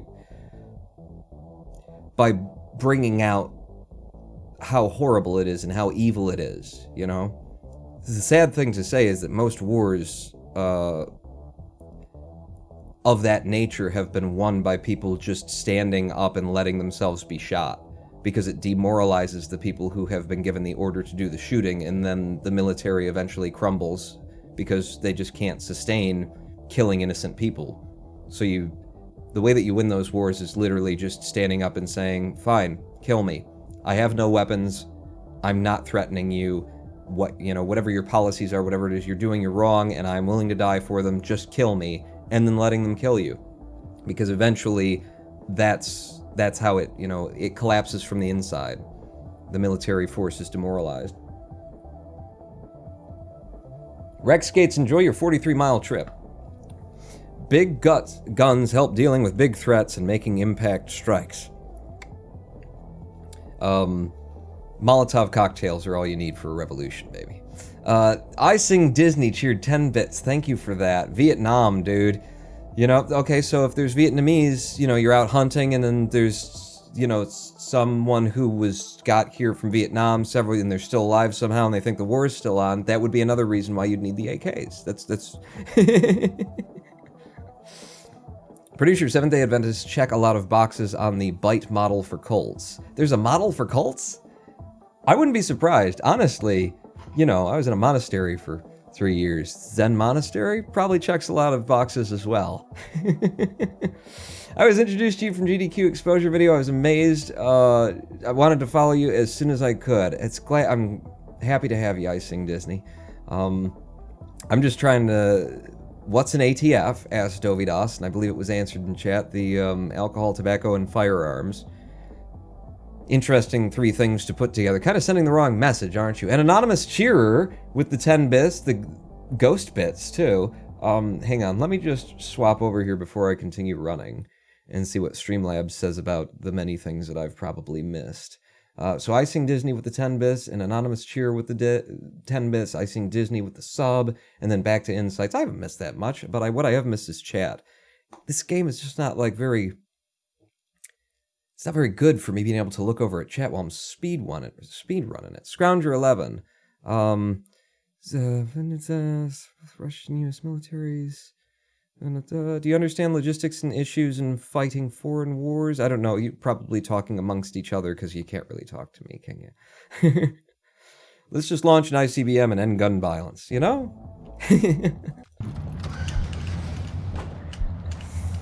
Yeah, that's why my policy is Second Amendment goes away, and then the states can decide, you know, individually whether or not to put a Second Amendment into their own constitutions, and protect that right on a state-by-state scale. And states that are having issues, you know, in certain areas, for example, in Detroit, where the police don't fucking come and you just have to defend yourself, like I did, then, you know, they can make whatever choices they're going to make, because it's going to take experimentation, and each area has different circumstances and different difficulties to face when it comes to, you know, violent crime and gun violence and things like that. And some areas don't have those problems, and, you know, keep your guns. Like, I know of the hunting culture. I've been, you know, a part of going out and just, like, hanging out with people who... I was out once with some friends who, like, for this kid's 12th birthday, he got a .22 caliber rifle. And we all mightily enjoyed shooting that .22 caliber rifle at cans, you know, on the ground in front of the trees. It was... What are you doing? That was not the method. not paying attention. So yeah, like, I just think that everybody needs to have the right to make their own decisions because different areas have different problems, and when it comes to the logic that we need the Second Amendment because all people need to have guns because the federal government and we'd have to fight back against them if things go off the rails, that's not the way that war gets fought if it did go off the rails in the first place, and you wouldn't win it by that.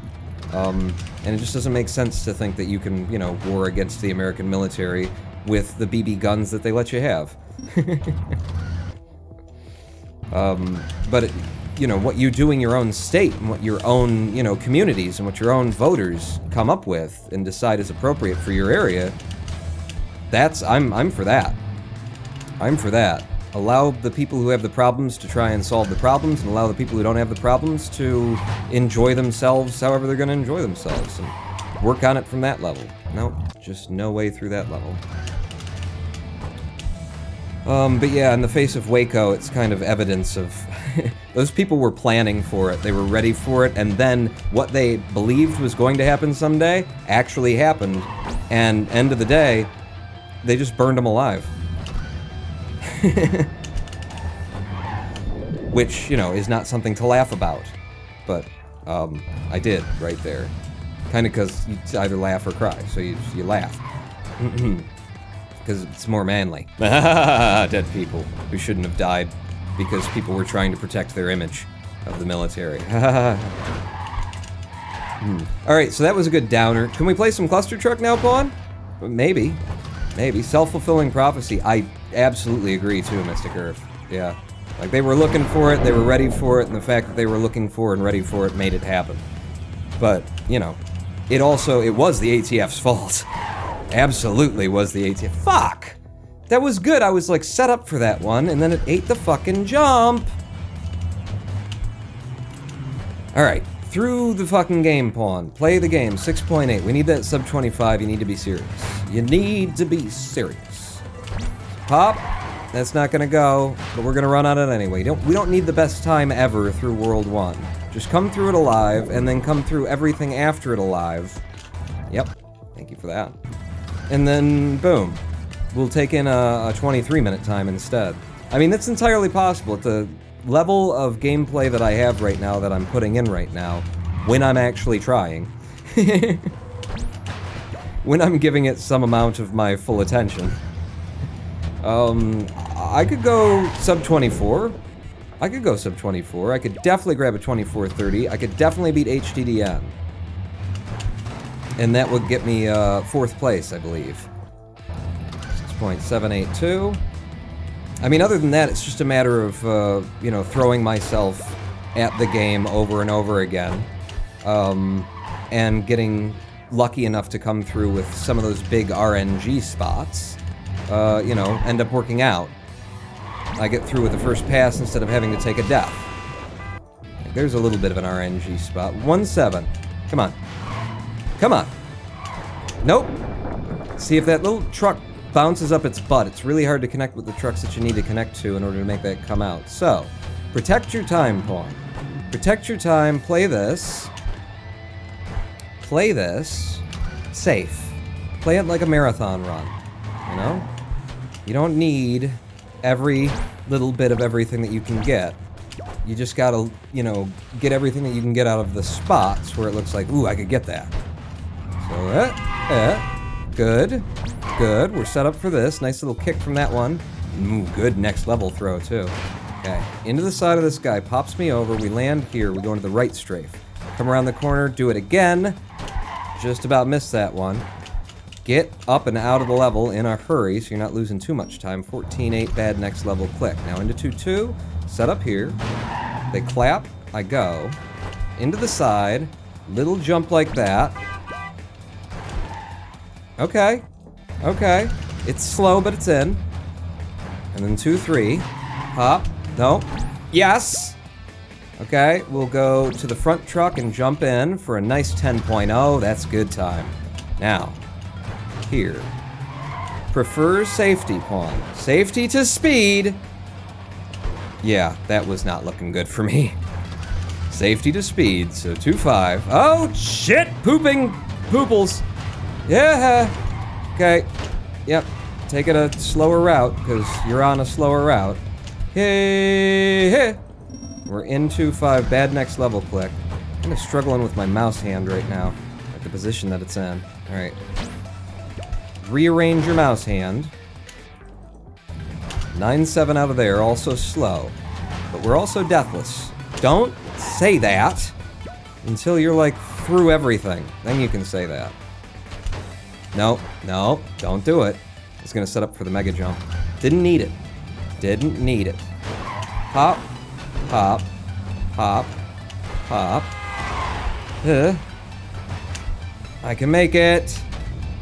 Yes. Nice 13-6 out of there. Now 2-9, little pop, run off, catch the tops of the next several trucks with an incredible amount of speed. Just keeps you going to here. In for the mega jump, got it. Out with a 15-1, brilliant. Now, 2-10. These methods are very tricky, so once you get forward, just be careful with them. Huh? Yeah, I'd love to get to you. You. Okay, just be careful, just be careful, just... There you go, and then I'm gone. I wait for his wheels to get down on that one. 3-1. No deaths on 3-1, for Christ's sake. There we go. 3-2 is the mega jump. So right up here, I want that. Ah, I don't think I got it. It was gonna be close, but trying to get past the next... Uh-oh. Uh-oh. Okay. Trying to get past the next part of that jump was gonna be hard, so again, safety over speed. Readjust here. All pawn, no luck. All pawn, no luck. Thank you, Germasian. In with a 9-9. I should have come off the spacebar, but I was adjusting myself. Now, off the front of you. Easy little turn around this corner. Fuck! I knew I was gonna do that because I said easy little turn around this corner. How you doing? Yeah, we're good. We're good. And in. First try every time. I mean, first time every try. First time try every try, first time. Boom. Alright. Just gotta, it's different every time. You gotta say the words in the right order.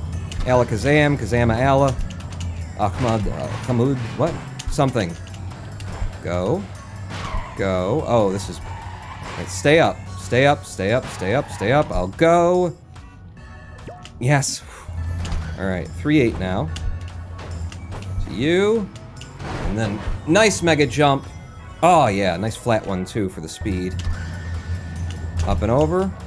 Alright, we're into this one. Just pop, pop, pop, pop, pop, pop, pop, pop. Beautiful. Beautiful. 11-7. Yes! I called it too as an 11-7. Now, careful. Yeah, that truck coming out was gonna be a problem for me one way or the other. There we go. Okay. This is the RNG you can get on 310. And we actually minimize a lot of it by going really fast through here. And now I haven't been able to minimize it. Oh! Almost fell off that truck because it turned out from underneath me. Okay, that's bad. Bad to take that many deaths there, but kind of up to the game in a lot of the circumstances. Pay attention, pay attention. There's no way through that fucking porcupine. Left, to the right. Looking a lot better up here than it was last time. 4-2. Short, short, long, long, long. Nope. Alright, we didn't get a good time through there. It's no biggie so long as we don't die. We'll get a good time through here to make up. Right? Do you believe? Back and forth.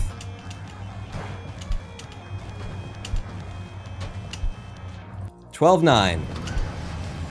It's okay. It's okay. Shit. Caught a sock. Caught a sock. Still alive. How we doing? 30-some seconds over? We're fine. Really, you're fine? I have a really good run that I'm running against here.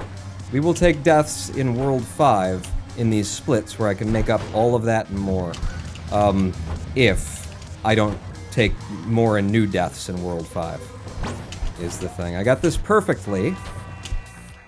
So we're in for the sub-11 10.3.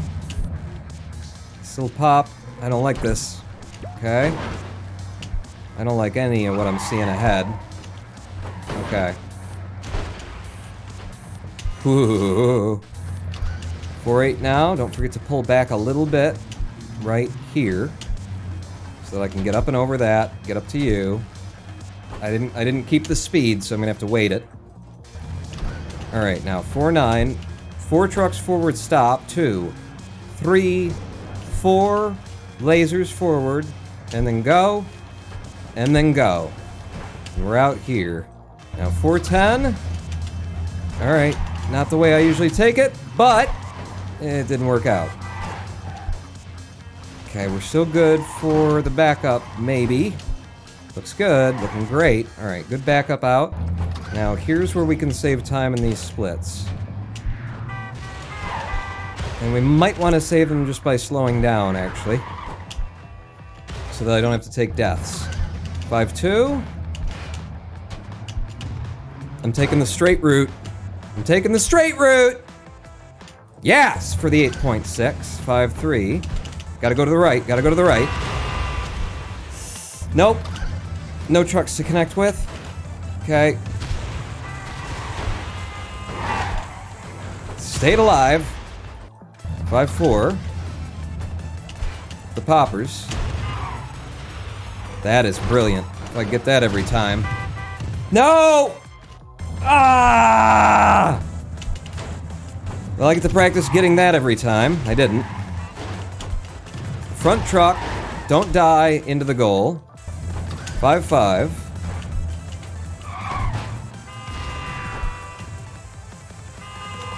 I actually took the jump off of the hammer. I kept that alive by coming off the hammer. Didn't make it. Did not make it. Whoa. Holy crap, managed to stay alive. Alright, we want to go up and over if we can. Yep, we can. Holy crap. Just barely though, huh? Okay, slow it down. There's one truck still alive. I'm going.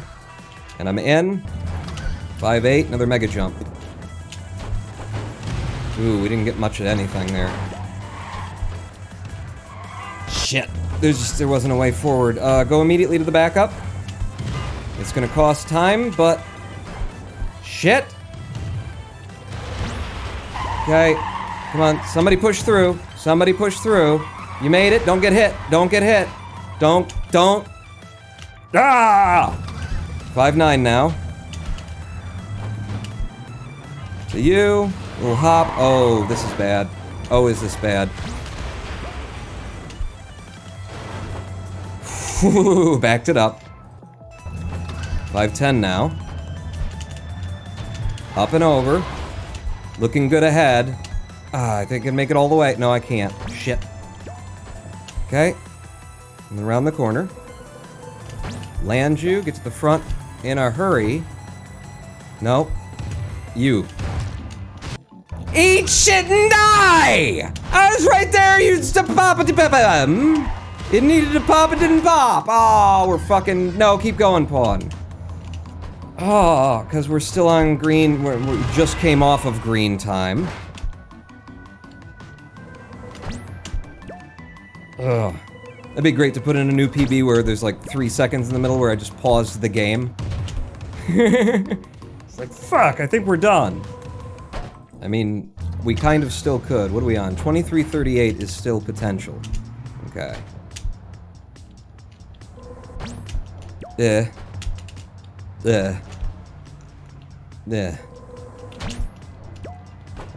Just walking this one in.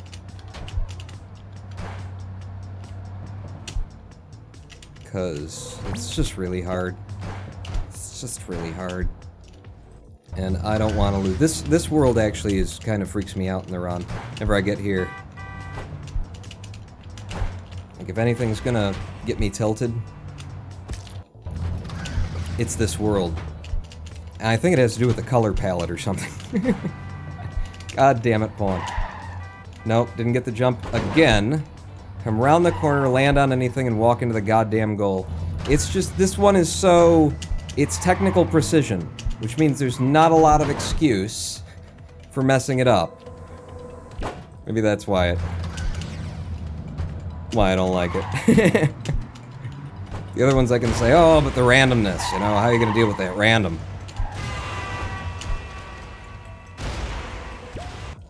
These ones are very much about skill, and I've already fucked it up. Nothing to get to, nothing to get to. Fuck me. Yes, that's how you want to do it every time. Alright. I don't know where my deaths are in these splits. God damn it! I was a millisecond early, and I can't get up there now. And the run is dead, isn't it? I mean, I know we've still got a minute, but a minute's too... It's not enough time save. Fuck it. We start over. Bearded Man's asked, has the Clustertruck dev team ever invaded your stream? They have, yeah. I was amongst one of the first. I reached out to them because they were doing the new release and Twitch% was going to be a thing. Asked them for some codes to give away on stream, and they happily obliged and said, let us know when you're streaming. And when I was, so I sent them, hey, I'm going to start streaming now. And it just happened to be like within the first day or 3 of them, you know, having the ability to raid people's streams like that. So yeah, it's really cool. It's dead pawns, says Jermacian with 81 bits. I should lower the bit, or rather I should, I need to set up Streamlabs so that the bit thing notifies me on, like, even with the low bits. I wonder how much Twitch will like you talking about politics like that when it comes to giving you partner. Well, we'll find out how Twitch feels about censorship. Won't we? There we go, 6.9 there. 6.9, you know. Woo! Yes! Beautiful little kick there, 8.0. 1-3. Now 1-4. Run off the side of this truck, rub this one with my left butt cheek, forward and out. Good luck, pawn! Thank you. Thank you for the cheer. Come on. Nope, messed it up. Just went too far out to one direction. So we'll just have to sort of hop our way in. Whoop. For 12.0, into 1-6, the wall ahead needs to fall in just the right way. It did not. It did the opposite of falling in just the right way. We still managed to push through anyway. Didn't get the best time. Nope. That ain't gonna do it. That ain't gonna do it. It wasn't enough. Alright, 1-8. Couple little short hops here. And then a big hop from here. Oh, I missed it. So we'll take the longer pop up and in route. Now just remember, Pong, you're playing the full game. There's no it's no reset November, isn't it? Is that what we were gonna do? So stop playing like you want every morsel of everything that you can get from everything. Play safe, play with some marathon strats, pick up the good time saves where you can. This run is mainly about not dying. More so than it's about, you know, being fast. It's about not dying. It's about being fast and not dying, but... Set up. Go. Little pop. Gets me over. And then in. With a nice 11-8. I'll take that, considering what the level gave me to work with. Come on. Oh, I hate that jump. But we're in on it. With a sub-11 even. Alright, 2-4. Hey! Oh, still alive. Still alive. I caught the belts, but not the placards themselves. 2-5. Yeah, you ate my speed. It's fine. I'm still in sequence anyway. I should have gone off to the side there, but I just didn't like the position. I would have had to run over the top of those two trucks with the separation, and that's how you catch your socks. That's how your socks get caught, people. You don't want your socks being eaten by trucks? Don't run over them when they're got like a millimeter gap between them. Hit, hit, hit. There's no trucks! Whoa! How am I still alive? We're just gonna have to take this guy all the way to goal. You might want to turn toward the goal, though, is a thought that I had. A 2-8. Ghost pop it.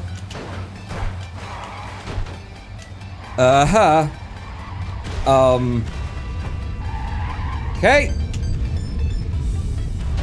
Oh! Good God! I haven't been like, there hasn't been a tense situation in that level for ages. The level's set up to be tense, and you just go right past it in the speedrun. Come on, we're in. Fuck you, we're in! I said it out loud. You have to do what I say. Those are the rules. We agreed. We were in. I had it. And go for it again. We're done. We're done. 2 deaths on that bullshit. The first time it should have let me in. I was in. I was there, man. I was fucking there. We're in. We were in! It lied. It kicked me back out or something. Maybe it heard about me. It didn't like my Second Amendment speech. We were gonna make you a member, but I don't think so. You're not a big fan of them shotguns. I'm a big fan of shotguns. I got a shotgun handy right now. Just in case, because I live in Detroit. I'm a big fan of shotgun shells. I'm just saying. Not everybody should be forced to own shotgun shells. They don't want it. And that's what the Second Amendment kind of does these days. It'd be an interesting way to legislate, wouldn't it? Just go entirely the opposite direction, you know? Everyone has to have a gun at all times. You leave your house, you better be armed. If we catch you, and you don't have a gun on you, you're going to jail. Criminal lack of armament. I mean, what would happen if you were at the bank, and somebody tried to hold the place up, and only everyone else had a gun, but not you? You know? You gotta think about these things. Be a responsible citizen, arm yourself today. Now, is that the next, like, Republican frontrunner's, like, policy pitch? Or is it like a line from Starship Troopers? You decide. To the left, to the left, to the left, to the left. Now to the right, to the right. 1-9. Let's just do the pops. Let's try and pop our way up. Ooh. Oh, be alive. Okay, just gonna ride him in. Politics on Twitch. You playing a dangerous game. Yeah, we're afraid that I won't make partner because, you know, I have opinions and... I prefer to think better of Twitch than that. And Twitch can prove me wrong, right. Prove me right. You can prove me right. Stop. Go. Boom. I was actually just watching, Tom Scott did a, if you're not familiar with Tom Scott, entertainer, YouTuber. YouTuber does the, Things You Might Not Know series. Done a lot of stuff, very educational kind of stuff. Woo, there's trucks here, thanks God. Did a, what would you call it? It's not just a speech, it's a... He did a talk at the Royal Institute, and, interestingly, in the middle of that talk was a big section about how weird, like, live streaming is. Fuck! I was trying to wall run him because I had to land on him and he was going under the placard. But how weird, like, live streaming is, sort of in theory, just in the practice of it. Does anybody see that thing? It wasn't a TED Talk, it was at the Royal Institute.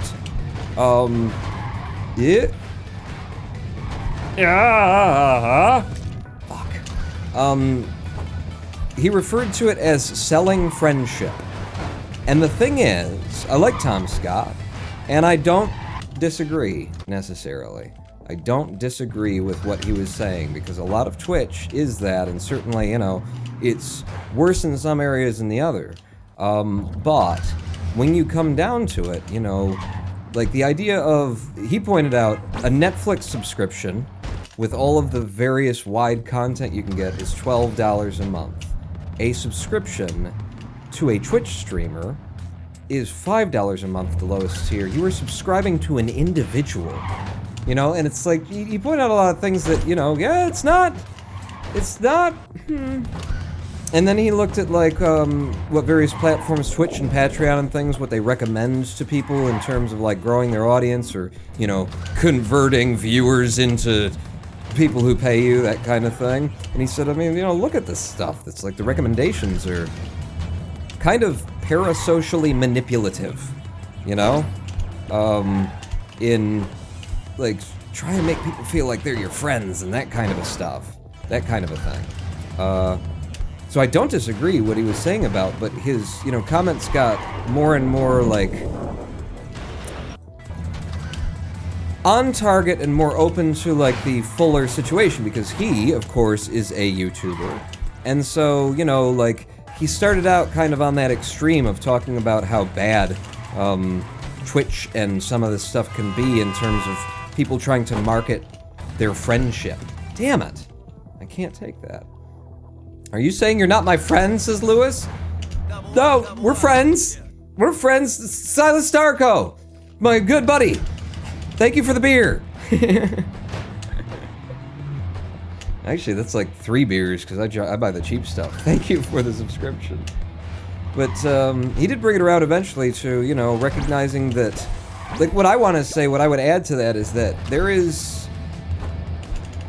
a profession known as entertainer. I mean, he was talking to the Royal Institute mainly about science communication, science education, that kind of a thing, and talking about how weird things have become and how there's no algorithm for truth, you know? And in science, you're trying to communicate, like, the truth to people because they're going to take your word for it, and then they're going to decide whether or not to vaccinate their children on it and things like that. So he was making the point that, like, at this point with social media, qualification doesn't come from, like, being qualified to speak. It comes from having... Why did you pull back? Having a big audience. So if you've got an audience, then you're qualified to speak. And the people whom, you know, people look for when they're trying to hire people to speak on their behalf, corporate, you know, things and just entertainment platforms and stuff. You know, there may be a lot of better qualified candidates, but if you can get somebody who's got a name and a face, who's also got an interest, they're not an expert, they don't have degrees, they never did a PhD on the topic you're talking about, but people know them, they're known, people are going to tune in just because they're there, well then that's who you hire, right? That's who you hire to read the script you're writing. Thank you for the bits. But yeah, it can be weird like that. You know, there are definitely live streamers who are out there, like, pitching themselves as a, you know, buy your way in kind of a thing. Be my friend by helping to support the channel. And then when you get to, like, Patreon and stuff, I'm feeling less and less good about Patreon as time goes on. And by the way, you know, thank you to all of those who have chosen to support me on Patreon. Just $180 some will come in the next time Patreon charges, thanks to Patreon. But, like, I don't know, I'm not feeling good about it anymore. Patreon has kind of established itself as a platform where it really is kind of pay to play. I mean, I know they wouldn't say that. But, you know, the idea is you pay money and then you're on into, like, some inner circle of group and get access to special stuff and things. And when you get down to it, Patreon as a platform actually doesn't take, like, a creator who's already creating and provide them with a platform on which to monetize. I mean, it does that. But what it also does is take a creator who's creating and gives them a whole bunch more work in order to, like, monetize it, you know? Because, like, creating engagement on your Patreon page, for those who go that road with it and make different tiers and different rewards and things like that, it's a lot of fucking work. Like, it actually takes time away from you making the content that you're hoping that people enjoy. You know, you're trying to entertain people or you're trying to educate them, whatever you're doing. You know, I've got to set aside some time today. Wow, that was a beautiful clear there. Sub-12. I gotta set aside some time today to, like, do something for Patreon or make sure a thing's set up for Patreon. It's just... It's feeling dirtier and dirtier, and I'm realizing that Patreon actually as a platform kind of encourages a mentality where, you know, people who contribute feel entitled to something more, and that's fine. Like, I've wanted to participate in stuff like that before, and still do. I still do, because it is, you know, there is a part of that that's just like, hey, you know, you guys are supporting me, and you do become my friends over time, you know? I know everybody, I know the names in chat, I know the personalities, I know who I don't want in that Discord channel. No. I know who are the trouble starters, who's gonna disagree with me, who's gonna hate, you know, that I'm talking about Zen again. Oh!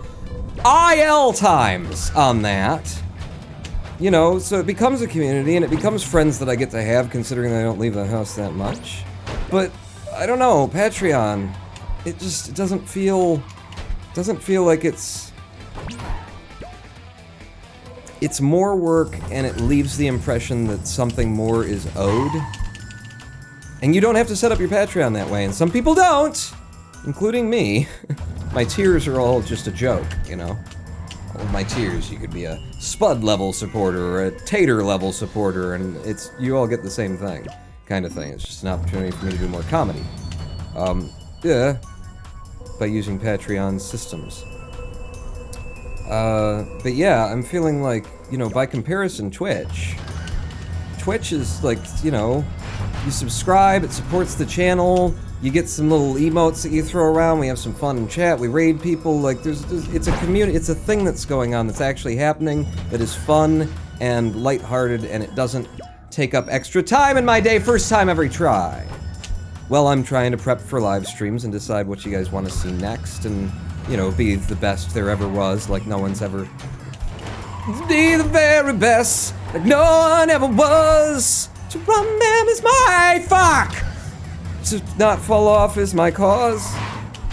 You know, it's like, here's a platform that, like, says, okay, what you're already doing, keep doing it, and here's a way for people who like what you're doing to support you, and, you know, there are parts of it that get a little bit dirty and weird, and people use them in creepy ways, but I don't feel like the platform itself has built in a sort of standard of... Damn it. A standard of expectation or a standard of just weirdness. People take it to weird places. God damn it, we're still on good time here. I can't get through this fucking just one mega jump, and I can't get up to this goddamn truck. What is going on? To you, to you, to you. Mega jump me. Fuck! But yeah, in terms of, like, revenue streams, what works, what doesn't, what makes sense, what doesn't make sense, right now Twitch is the best thing going. I mean, I knew that 2 or 3 years ago when I decided to stop focusing on making a whole bunch of YouTube videos and start live streaming. Fuck! I almost caught him. I saw it was happening, I almost caught him, I actually touched on him, it just didn't give me a jump. Hey, hey. Okay.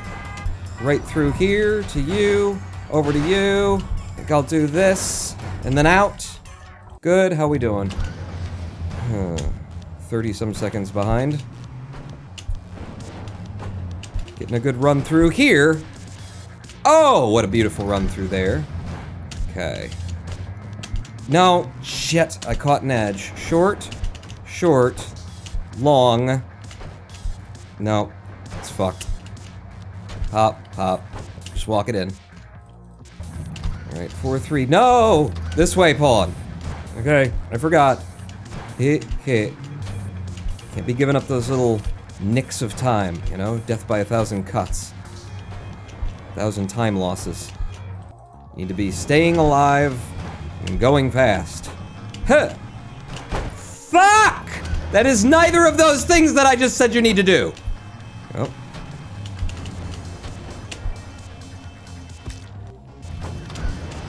I think this run's dead. This run is very dead. We got a gold somewhere in there. 4-1. 2055.99. We've gone below 2050. I think we were actually lower than that before. To jump on trucks is my real quest. To not die is my cause. Trouble Starters looks around nervously. Pawn knows too much. We need to shut him up. Pawnette will be the replacement. Yeah, if you guys want to partner Pawnette. I think her name was Laura before she was Pawnette. On the flip side, both of them generally give you back less for your money than the explicit value. In both cases, people are mostly motivated by supporting you. Also, Twitch takes so much of the money. It's true. And those like higher tier subscriptions and stuff, I mean, they're not, the value is not good for you in comparison to the streamer. There's like, if you bought as much as you were going to spend on a higher tier subscription in bits, the streamer's going to end up getting way more money off of the bits that you cheered than the subscription. But like their model is balanced. It's a pretty good balance, I feel like, you know, because you want to incentivize subscription, you want, you know, people coming back. It also gives you something cool that you can give people back, and the emotes that can be used all across the platform. And then the bits, you know, are friggin' brilliant. It's sort of the best money going across any of the platforms is the bits. There we go. And a lot of the time, you know, the person buying the bits can get themselves a pretty good deal on the bits as well. So I think it works out pretty good. What I'd like to see from Twitch is, like, I've been having a lot of trouble with American VOD servers lately, and I mean, you're Amazon, you know, or Amazon's there. Spend the money, whatever it is. And if it's Netflix, like, shaking you down, start putting money into getting the FCC back, because it's now owned by Comcast, AT&T, Verizon, so it's just gonna be like that. Sorry, boys. Shit. Not paying attention. But, yeah, I'd like to see some things. I just want Twitch to, like, stop worrying about the monetization for a minute, because I feel they've got the best, like, platform going for a while. Like, stop worrying about that. Work out your API, work out your servers, make sure that your technology works. I mean, the playback of the VOD, their video player backerer, has so many friggin' bugs in it. The mouse disappears and stuff, and it's been that way. I reported it a year ago, you know, and I'm sure a billion other people have reported how these things work, and I'd just like to see you, like, focus on some polish for a bit, and then come back. They're currently working on, like, a new live dashboard, which is way better. I mean, it looks way better than the dashboard that we're using right now, because it's just a big cluster truck. It's just a big mess. They've got, like, everything on the main page of Twitch on your dashboard, and the new one is just giving you the things you actually need, and then allowing you the ability to put in anything else, an extra that you need, but looks a lot better. So I'd just like to see them, like, focus on wrapping up the technological end of this thing. Don't worry about the monetization for a bit, you know. You've got a good system, don't F with it. Let's make sure that the product is the highest quality we can have. Fuck, that's just incredibly bad RNG. Just incredibly bad RNG. Twitch chat is buggy beyond any reason, so, yeah. So just, like, some time on the tech end. Thank you for the cheer, Dat Hat. Dat Hat? Dat Hat. Dat Hat. To that. You made a nice choice when you switched from YouTube to Twitch. I mean, I still, like, I'm putting out a friggin' short film in 2 days to a theater. So I still like doing, you know, produced, edited content. But yeah, I saw back then, it just, like, YouTube was just uneconomically viable. You know, you have to have 100,000 views on a video before you start making money that could pay a bill or two. And that's ridiculous. That's ridiculous. It means only the top level, and it incentivizes just the worst kind of content that you know, the clickbaity, spammy crap, the top 10 list, just rubbish. You know, it's just, it's bad.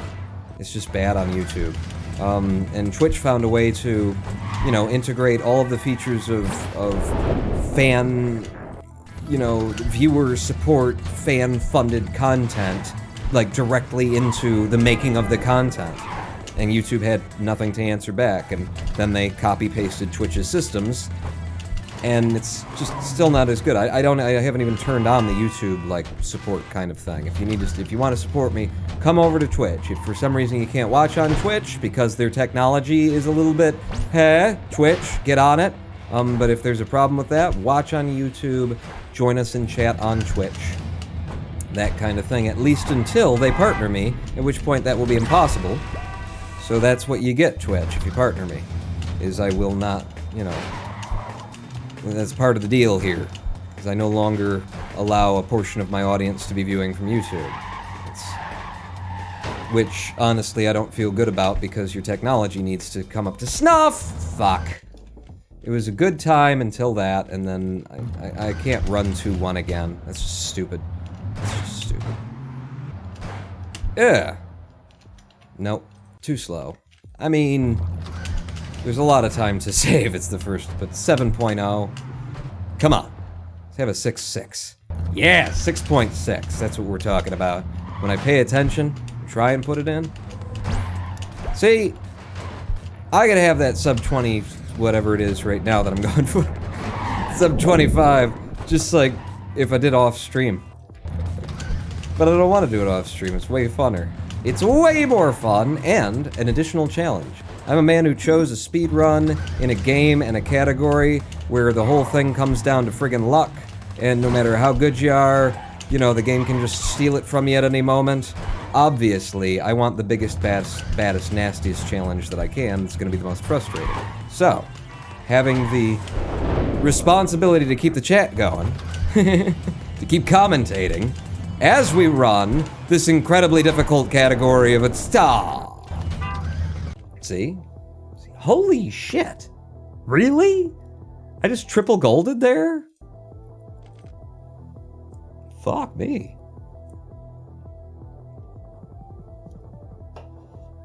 I think it's kind of shitty that Twitch forces their partners to only stream on Twitch. I think so too. Because honestly, Twitch, it's a stupid business move. You know, what you want is you want non-compete, right? You want non-compete. So you don't want people like sending their viewers over to YouTube. But that can be done contractually without, you know, saying you can't use YouTube is an excellent source of advertising for Twitch. That's its usefulness for Twitch right now, and if Twitch isn't vampirically sucking them dry for everything that it can as an advertising platform, then, you know, that's what you should be doing. That's absolutely what you should be doing. You should be encouraging people to restream to YouTube, and then, you know, recommend that they turn off chat integration on YouTube in order to drive people back to the platform where everything works. Well, where most of the things work. As we said, your technology, a little bit broken here and there, you know? I've been having to use my VPN and actually bounce my internet signal off Britain in order to watch VODs on your platform, at which point things are fine. So apparently, somebody needs to put some money into the American servers, right? So put some money into the American servers, for frick's sake. Get her done. Shouldn't need a VPN to, I don't want my viewership needing a VPN in order to watch the VODs. You know, it's a big oversight on Twitch's part right now to have that situation going on. They need to fix it. They need to care, they need to fix it. Heh! Shit! Still alive. I'm gonna sub if you don't reset the next run after you read this. Oh, god damn it. I shouldn't have read it, huh? Okay. Okay, hang on. Maybe we can carry it through. I'll give you one death here for the sub. Shaking me down for subs, making me run faster. Oh! Ow! Put it in and break it off. Thank you very much. Right? Yeah, made it. Okay, I wasn't sure about that one because the way that it popped me on that one jump. 1-9, do the safe thing. Dig into him, take a big pop in case they pillar up here. They didn't pillar. Oh, sub 11, sub 11, sub 11! It's 11-0. Alright, so it wasn't sub 11. It was close. It was damn close. And we're out. We're into World 2. Alright, no reset. I'm gonna need more people to get on board for the I will sub if you don't reset, and then we just won't reset. Okay, I shouldn't have done that, and I did. We're fine, we're still in. Thank you for the subscription. Clap, clap, go. Into the side. Beautiful big jump. Needed it too. Look at, where are the trucks? Where are they? There aren't any. Needed that. Thank you for the bits. I will be back to read what you said. In un momento. Por favor. Hey. Gracias. Okay. 2-4. There you go. Off to the side, back in, pop. Hey! Alright, in. 2-4, 2-5 now. Stay low. We got a good path, got a good line. We're gonna come through here with a bunch of speed. If I wouldn't have caught a sock. Caught another sock, people. Man, the socks are the death of me in this game. 2-6. This will pop up here. Land it. Go it, pull it back, feet back down, run it off, and put it in for 2.6, now 2.7. Go off to the left, come back to the right, get low, catch you. Ho! Okay, that guy was getting rammed from behind. There's a lot I could do for him there. God damn it! One more go. One more go, and then we have to reset, and I lose a sub. Yeah, okay. Okay. I lost a sub. Insights LG with the 100 bits. It was Silas Darko gifting a tier 1 sub to Dr. Kegel. Thank you, Silas Darko. D'Artagnan. Insights LG cheered 100. I'm out early today, man. Gotta go get some sleep. Have a great stream. Chat, be nice. Noah's watching. Good night. Reset or don't, I'm subbing anyways, says Blargface. Oh, thank you, Blargface. Okay. And back in. Blargface just subwalled me when I started the run, so that run's dead. Thanks to you. For you. Blargface with 5 tier 1 subs to Black Vectum, Corrector, Mimery, like Mimery? Mimari, Hermanadon? He Minadan. He my Nadan. An Adriv 15. Thank you, Blargface. But did you sub is the question. Thank you for the 5 friggin' subs. Oh god. My first ever sub. You got it. Now you'll have to keep giving money to me. That's how this works. Converted from a Twitch Prime to a tier 1. Oh, Blargface, in with the sub. Shit. Thank you. Doesn't really change anything for me, but thank you. I don't know. Lol autofill, thanks for the sub. Oh god. Come on, Pawn. Sub-25. It's not that hard. You've been there so close. You're hooked now. I'm hooked. Alright. You've been so close so many times. What the heck happened there? Our PB right now. That's not good. Is that slow? That's fast? Wow, I got a little bump from it and it still worked out. Our PB right now is 2504. Yes, I saw that opportunity and right strafed into him for the big launch. 2504, so that's how close we are to the sub-25. And that's all I need out of life for today. Sub-25. That's all we gotta do. It's easy. It's easy peasy. We're just off 1-5, we go out here, right strafe back, catch this guy, off the side, pop, pop, pop. I popped a little early on that one, so it slowed me down for an 11-0. That's still a good clear. Okay, I got my jump here, which means the hole in the wall is the deciding factor, and I didn't think it was open enough to get through, and then I got through. So I was already trying to strafe to the right. If I wouldn't have, we could have gotten to the goal. Pop, pop. Pop. Pop! Yeah, dead. Slow and dead. What's murmury? Run pawn, it's a short Y sound. Memory? Memory? Memory? Do you remember? Are you an elephant? There's only one R. Memory. Memory. I think I've got it, right? Memory. It's not mimery? Are you sure? Are you just embarrassed? Listen, there's nothing to be ashamed about wanting to dress in black, in white face paint, and go pretend that you're inside a box in front of strangers. We've all gone through that phase. Some of us make it a career. It's nothing wrong with that. Society, don't listen to Twitter. We'll bounce off of that one. In with the 6.66 swan, though, so it's not completely satanic. Can I make it? I didn't, but it gave me a really weird jump. Maybe sub 12? No, it's 12-1.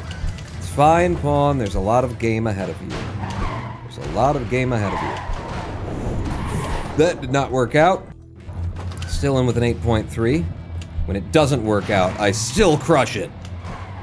No. Nope. Alright, but we're in. We didn't get the fast method, but we're in. Now 1-8. Off the corner of you. Pop. Beautiful. Deep, too. Deep into that for the 7.9. 1-9. I don't like that. I didn't like any of that. Go. Go. No. Could have been out with a sub 11 there. If the jumps would have caught correctly. I'm still running this. Are you kidding me? Are you kidding me with that? You think I'm not running this? I'm running this. Alright. World 2. Forest World. Nose in here. Little pop sends me over. Right strafe. Round the corner. Boom. Boom. Land it. Look ahead. No trucks going to goal. That one kinda, but he's in such a horrible place, and you see what happened eventually. Might as well just wait. Could have forced a mega jump to do it a little bit faster. Maybe next time I will. Go! Into the side of you! Yep, there are trucks. Holy crap. That's why I play that level like that. Saves me a couple of seconds on the, you know, reset that usually has to come. Heh. Heh. Heh. Yes, you can get lofted by bouncing your head off of something that's above you. And I used that deftly to my advantage. Heh. Uh-oh. Gonna have to come down on you, because the other ones are all going under the placard. 2-5 now. Yeah. Alright, we got our speed back anyway. And then we got fucking stuck there. Yeah, it's just kind of thrown out of whack for the whole run. Okay, pop, pop. Cross here. Nice pop to you. To you. I could go out, but I hesitated, so we walk it in. 2-6. Just a little pop up to you. Land. Go early, pull back. I want the 9-5. I got the 9-5. 2-7. Nice pop. Just gonna wait this until he noses up a bit. I can more safely make this set of transitional jumps. Then into 2-8.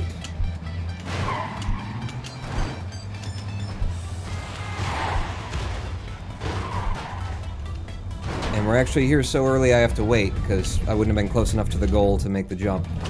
Could have gone earlier than that, but we couldn't have gone when I landed. I don't think, anyway.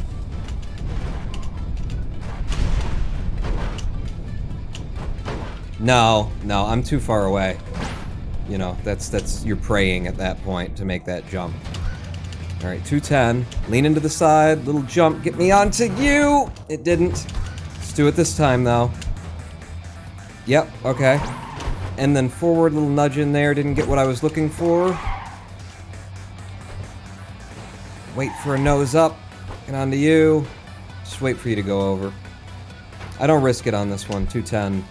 It's just too much of a bitch. It'll kill you in too many different ways. So, into the winter world. Get on the outside, fall it in. Here we go. 3-2, we need the mega jump. Nope, not enough. Not enough. You have to back it up. I can go now! I think. I hope.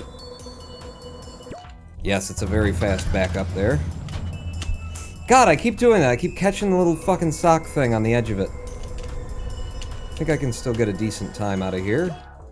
No, I can't. 9.9. Not when you catch your sock. Just be more careful about that one. Off the front of you.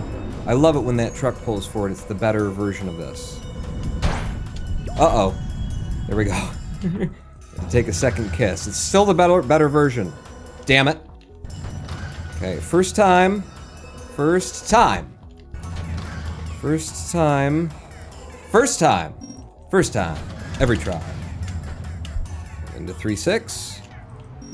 Click the button. Okay, 3-7 tried to get me killed immediately, like it usually does. Okay, just right up to the front trucks. Oh, goodbye. And into the goal. And then this is the one that screwed me over last time a bunch. Let's not have it screw me over a bunch. Beautiful.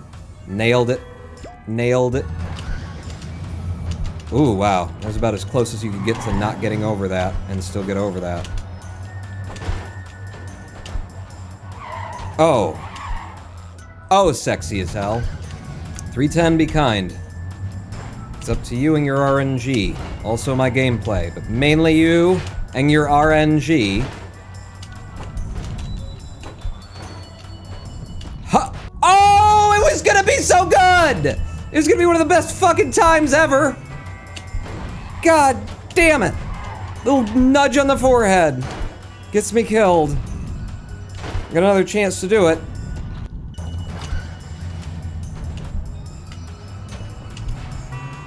It didn't run far enough off to the side. I wanted, and it didn't. But I... Fucking go! Off to one side, for fuck's sake! Christ almighty. All that fucking time loss. For no reason. I had it every time.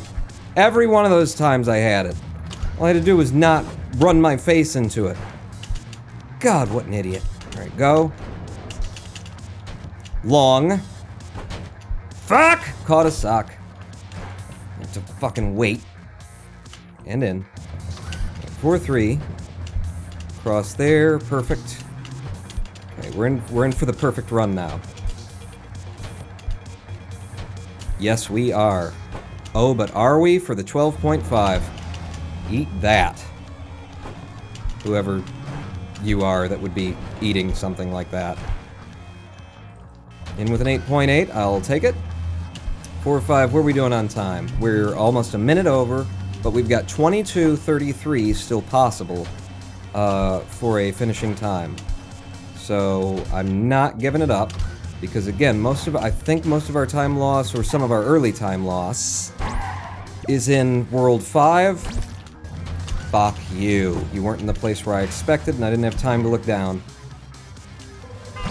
So we can take back a lot or all of that time loss if we get into World 5 without a bunch of stupid deaths like we're having right now.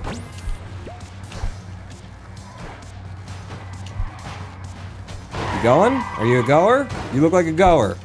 Go. Good. 4-8. We'll pull back in the middle.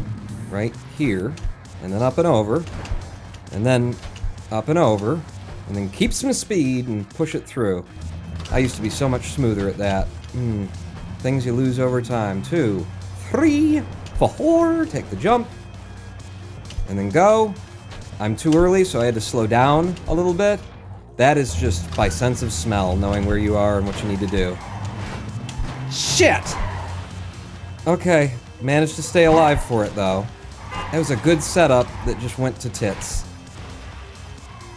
Oh, God, I knew I wasn't gonna make that. Pop, pop, pop. Pop. Fuck! Fuck!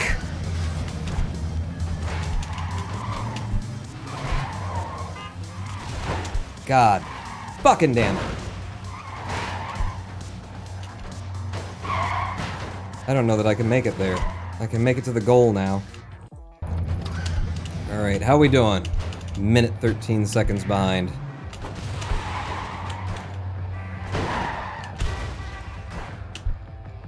Let's pull it back here. I don't know where the time saves are, but they're here somewhere. Damn it, I believe. 5-3. I can go the left side. And out. 5-4. Get through the poppers. RNG mess of the poppers. Oh, that's just so frustrating. I'm fucking done. I'm fucking done. I worked every fucking thing and then a truck fell on my fucking head.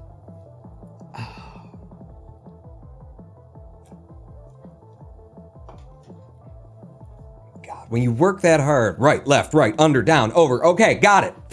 Fuck you, game. Fuck you. Back in. Back in. Need the fucking Sub-25. Need it today, need it now. Right now. Right now. Streamer said the fuck word. No, I didn't. Shut the fuck up. You don't know what the fuck you heard. Go, go, go. Oh, go, go, go, go, go, go. 1-4. Kick off of you. In. Through. I'll tell you what. There's a whole world of difference between me running these days and before, you know, before we went away. Like, I now come through Worlds 1 and 2 deathless with a significant, like ever, basically. No. Like, a lot more often than I thought was even possible back in the day. So much has changed about this game. And, you know, the speed run, rather. Like, not the game itself, but the run, since I started running. It didn't quite make it. Walk it in. Fortunately, it's bedtime for me, says Lewis. Something, something, by the time I wake up, hopefully you'll have the Sub-25 is what I'm guessing. Okay. Have a good night, Lewis. Thanks for coming out. Ah! You cost me a second, Lewis. But I did read chat, so that's...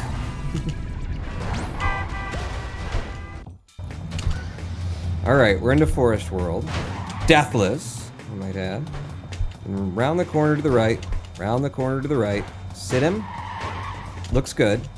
Looks good. We can take that to the out for the sub-14 second clear. 2-2. Never go for the speed here. Look at that shit. I just shouldn't even fought it. I should just immediately reset. Okay, nice up and over. And out. Took a death there. How many deaths can I take in World 2? None? How about 2? Is 2 okay? This didn't give me any, like, forward leading trucks. Push down and let me go all the way to goal. I can't get all the way to goal on that. Almost, but not enough. 2-4.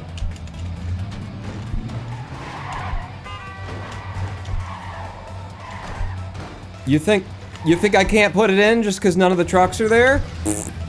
You don't know me very well. I barely even need trucks. Because most of the time you don't give me any to work with, so I've just learned. Hit. Into the goal. 2-6. Left. Lean in. Pop. Wow, that was almost deadly. Feet back down and go in for the 9.5. 2-7. I think I need to slow down for this one. Oh! No trucks to land on past the log. There tend to be. Yeah. Okay. Eat shit and die. God damn it! I hate this now. I hate that my fucking PB is so good. I mean, it's not good by comparison to fucking a world record that's 2 minutes faster than me. But God, just not being able to take the deaths. The deaths. I do so much more reset in this game. They were doing the Chicago Shuffle. I like that. It's Pedro's, or no, it was Memory saying, "What the fuck are the trucks doing here?" Always put pawns as hologram. And just remember when you were struggling for a sub-30. Was I ever struggling for a sub-30? I mean, at some point I was. But what we were struggling for was a consistent sub-30 because we put in all of the time to make sure that we'd be ready for SGDQ 2019. and we could guarantee a sub 30-minute time, and we'd still estimate a 35-minute time, just so that, just in case things went completely awful, but we had it in pocket. And then that didn't happen. Go. For some reason, I remember why. Hit. You know, we put in all the time to be sure of what, like, a good marathon time estimate would be, and then for something, I can't remember what it was, but something fell apart there. Yeah. 1-6 now. Dig into the corner, take the pop. I missed the pop, so I'm just gonna try and run under and in.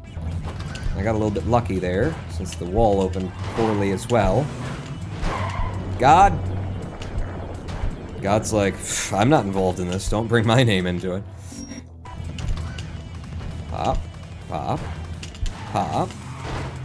Big jump, made it, out. Lovely for the 7-9. Now 1-9, the big gatekeeper of the level. How fast can you get through here, and can you get through here at all? Or do the truck's pillar like that after you've just put in, you know, the entire rest of the opening world with good times. I love the RNG. Love the RNG. I need to get my my auto splitter working so that we can play cluster roulette, just so that I can... No, just something that isn't this. There is no God here, only cluster Satan, only truck Satan. Mystic Earth. I am your God, says truck Satan. Also me, and if you're involved, I'm putting together a compound in Waco. I hear they're open to that sort of a thing there. Boom. Nice, nice for the 6.8. 1-5. Get the time. Get the time. You didn't get the time because you got caught by fucking magnetic truck bullshit. 12.6. 1-6 now. Dig into the corner. Miss the jump late. Almost die. And then... Wow, I got my method exactly. Did you see that? I called out all of that.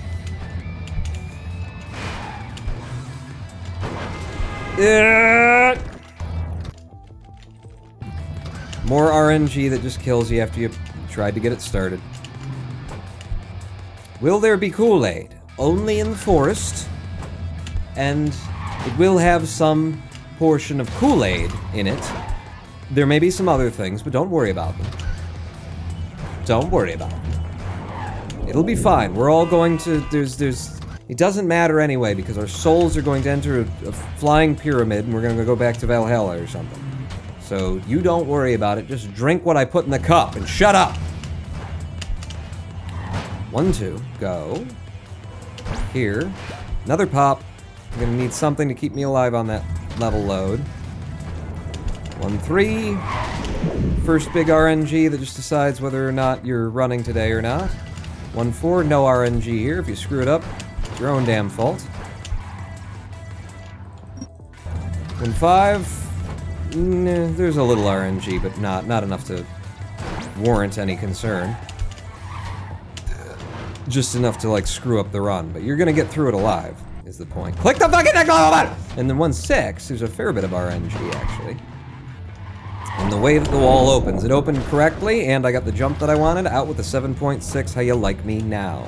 1-7, RNG right there, that moment, is the difference between whether or not you get through here with like an 8 time or a 9 time or a 10 time, apparently. In reference to what just happened there. Oh, all of the speed, though. That was brilliant. For a nice 7.9 out of there. And then this guy, just, luck of the draw. Speak of the devil. He will appear. He'll have work for your idle hands. That's from the short film. That's from the short film. Oh, shit! Just let me out of this fucking hole of desert. Please? Thank you. Forest World. Hop. And then there is no truck to take the corner with. What do we got?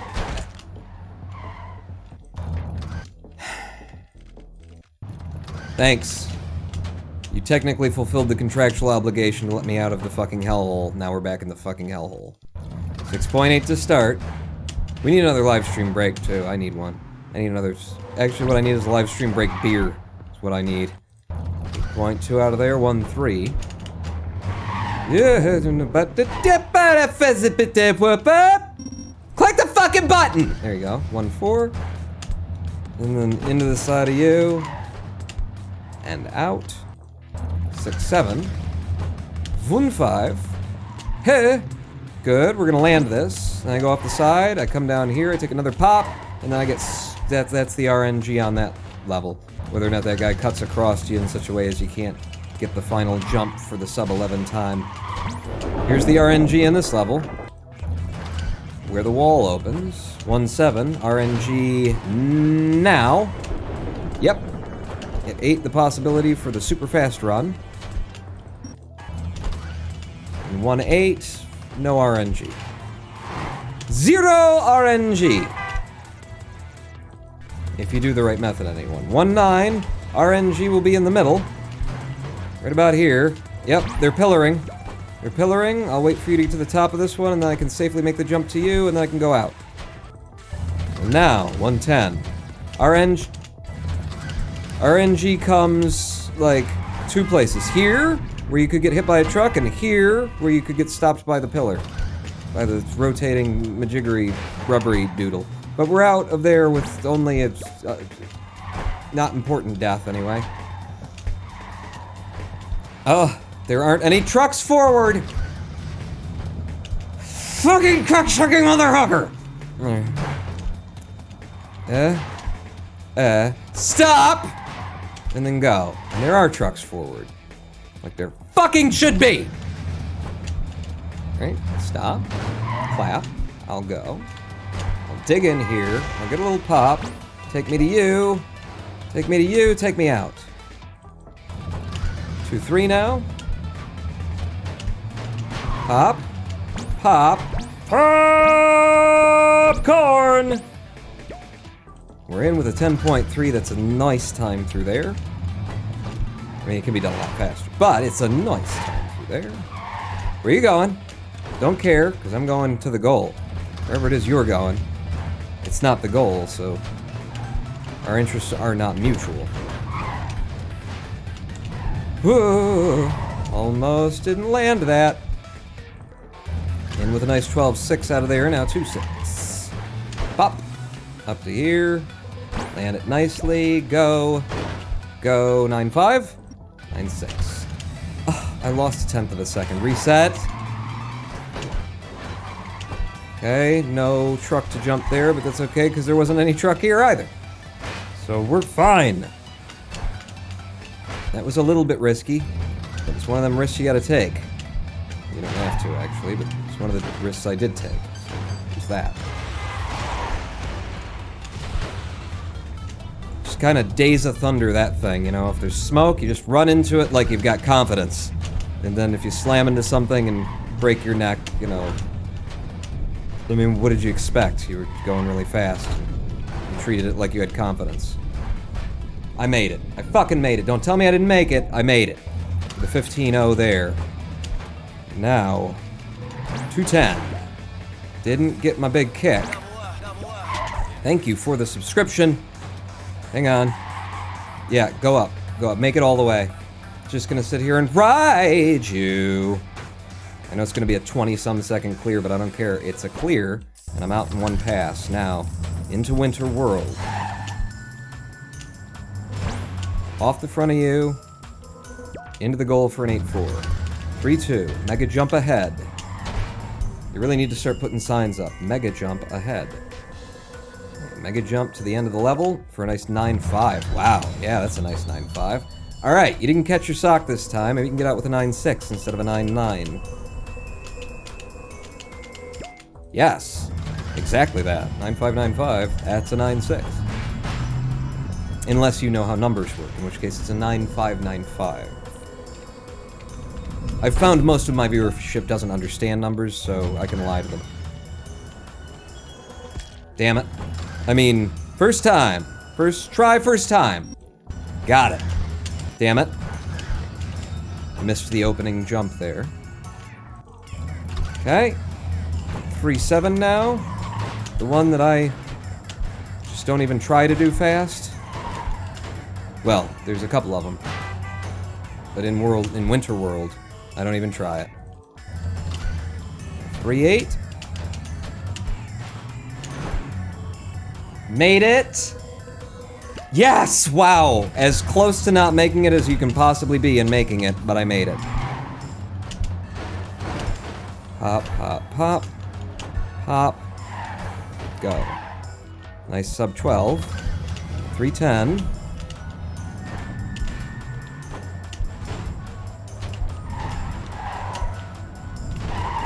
Okay. And in. Nice. Nice. Alright. Nope. Bad move. Bad move. And the outside come back. We're in and without a death anyway. 4-2. Okay. 2. Long. Long. Had to pull back on that. Short. Short. In. Not bad. Not bad. 13-8. A sub-14 is not bad there.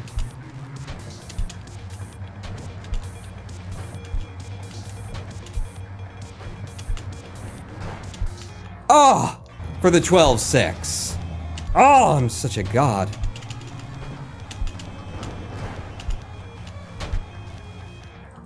Nice 8-7. And now we get a little breathing room in 4-5 here. We are on good time. We are on very good time. Because I'm paying attention. I'm finally there. Like my brain is focused. Okay, so jump to here. Nose in. Nice nose in, right across, nice and low too. And then pop, pop, straight out. 4-7. Side in there. Up and over. How you guys looking? Okay. Good call, just waiting it. Good call, just waiting it out. 4-8. All skill. All technicality here. Just gotta like hit these in just the right order. Just like that, for the sub-11, 10.7, I'm in heaven. Stop. 2, 3, 4. Go. Go. I'm late. I'm gonna try and get extra height so that those lasers don't hit my ankles as we come through. Okay, I'm not gonna get this.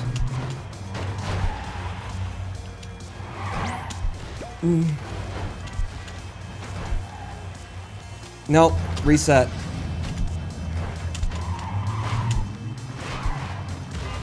Got it. The front truck. Go. Okay, got it on the second pass anyway. Got the fastest way through. Oh, and I got a beautiful open here. I got a beautiful open there. They gave me like the easy version of the level. Okay. There with an 8-6. 5-3 now. Gonna go to the right. And out. 5-4. Get low, get fast.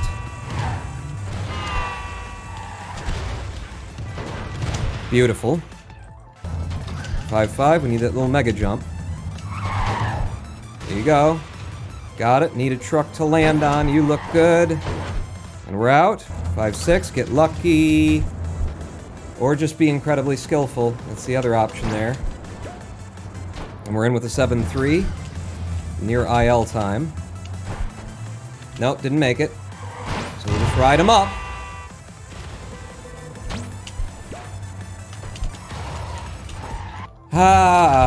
That's why we want to get the mega jump. So that we can go up and over and avoid that possibility. We didn't get it twice in a row now. Shit. Triple shit. Quadruple shit. Alright, we're out anyway. 5-8. Up, over. Into you. Got the whole mega jump. Not long enough. Christ almighty. How was that not long enough? One more mega jump. This is it.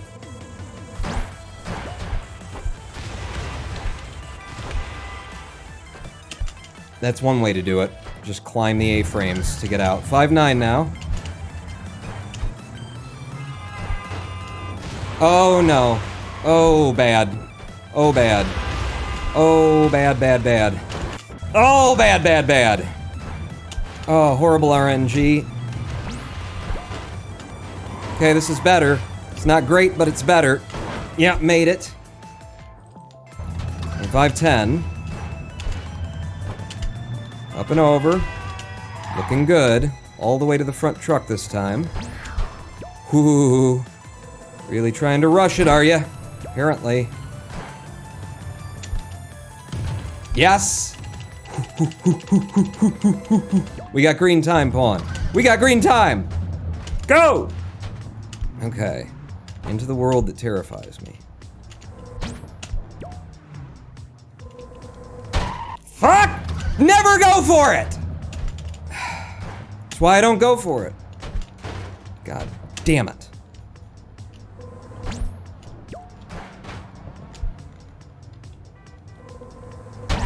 Jesus Christ, almost got yourself killed twice on this bullshit. This is why this world terrifies me. You walk into it, it immediately starts killing you. It's all your fault, because it's all technicality, it's all precision. It's not luck.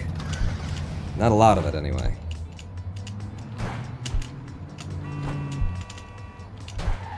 No. And out. 5-3. 6-3. Oh, thank God it kicked me out. 6-4. Pull it back. Pay attention.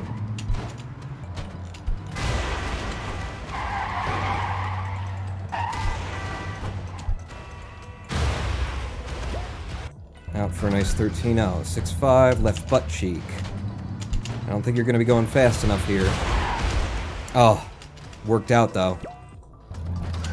Alright, 6-6. Left butt cheek. Don't get up there too fast. That's what you want, right then. And then pop, pop, turn around, feed it in. 6-7, a little rub on the left. Didn't get it. Just gonna reset, apparently. Just gonna die. Okay, I got it that time, but can I get out? Yes, I can. Alright. Turn it around, feed it in, feed it in, feed it in, feed it in. We're in. Tilty world. Tilty world. It's gonna be tilting, and it's gonna be a world that we have to run through. Descriptive terms. Descriptive terms.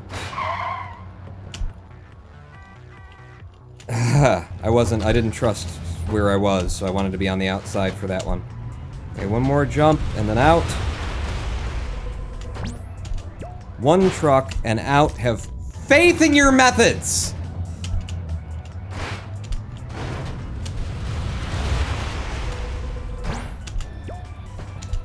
Never mind your methods or having faith, just fucking put it in. Okay, 6-10. In. First try, every time. Alright, we're back on okay time right now. I don't know where the time saves and the splits are after this, though. Oh, shit! Wow. Wow, managed to pull it back. That was an awful friggin' landing. Go, get in. Get in. Get in. Thank you. 7-3. Pull it back. Get untilted. Stop. Go. Nope.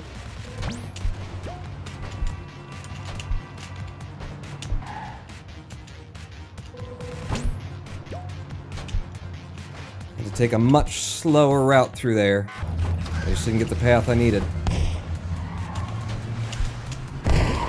Okay. It was good fortune for that missile to land where it landed. No. I'll go now.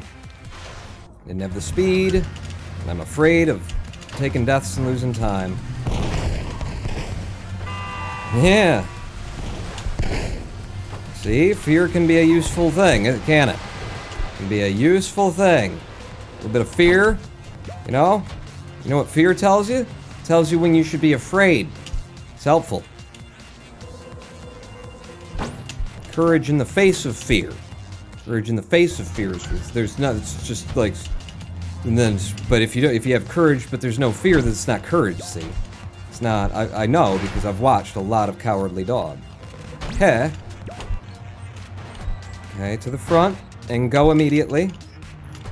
Good. Good timing. Lots of speed out here. Pull it back. We're gonna skip the rest of the level and go straight to the goal. We're 25.077 now. Want a little butt bounce from this guy. Up into the air. I'm gonna go left. I'm gonna go out to the left here. I wasn't sure I had all the height that I needed in order to go right over the front lip. Okay. Feed it in. Perfect timing on the feeding of it in. And then the 45-second long, longest level in the game, ladies and gentlemen. Dying here is a very bad. It's hashtag feels bad, man.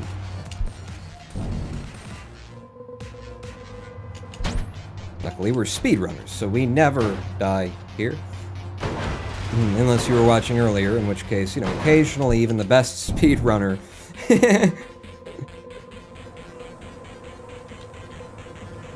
That's my guy. Go. That's run over. That's run over. That's the end of the run. That's 45 seconds. That's it.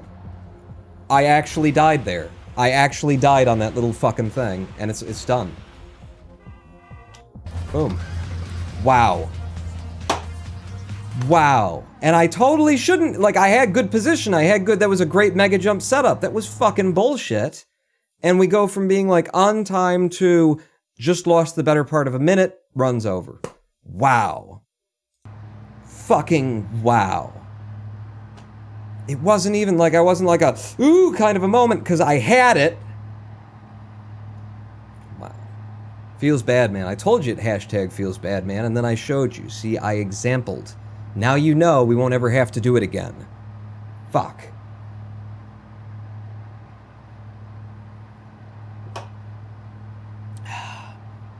One had to die twice to get a combined 45-second loss.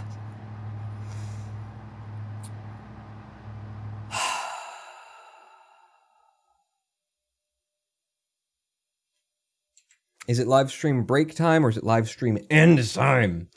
I want my fucking Sub-25. And I either need to start running, you know, between live streams in order to get it, or Sub-25. Right? Is that what I'm running for? What am I running for? Whatever it is, I'm trying to beat my PB. Or I need to stay here and hold myself to task. Is my PB correct, by the way? It's not. God, that's 3 PBs out of date. Where are my mods? Moderators, come on! 25.29. I got a 25.04 something. I don't know what it is either. But there's a 25.06 on the boards. At least you got a un with the 3 dots. I gotta run with the 3 dots. So out of date. It is. It is. I think it's the end of the live stream. I think we do a live stream break. A lot of people are just going to go to bed on me anyway. And you know, I think end of today's live stream. Tomorrow, I got to work on this short film, finish that up. Wednesday, I will be at the short film premiere. Thursday, I will be right back here to tell you all about it. Oh, I didn't even tell you about going out on Halloween when I was all dressed up after the live stream. Oh my God. This is such a good story. I met so many people. We wwent over there, and then we did that, and then we did that, but we didn't get arrested for some reason. It was a good one. Wise Ape. Oh, yeah, I think we're to the end of this live stream. Good luck with the short film premiere, says CG. Yeah, if I don't see it because tomorrow I might just bang out the little bits that I need to do on this thing, and if I do, then maybe I'll stream tomorrow as well. Maybe I'll stream before the premiere on Wednesday, because I'll be done. These are things. Make sure you're followed if you haven't already. Jan Joel, cheering... I'm sorry, Jan Joel. Joel, Joel, yon Joel, cheered with 100 bits. Ain't that swell? I was trying to, like, my brain just wanted to say go to hell, but that's rude. No, ain't that, thank you, young Joel. Yeah. Let me just check and see if anything happened while I was running and distracted by having good time that I lost on the place where you always talk about this would be the worst place to lose time. You never actually, like, die there. You never actually lose the fucking time.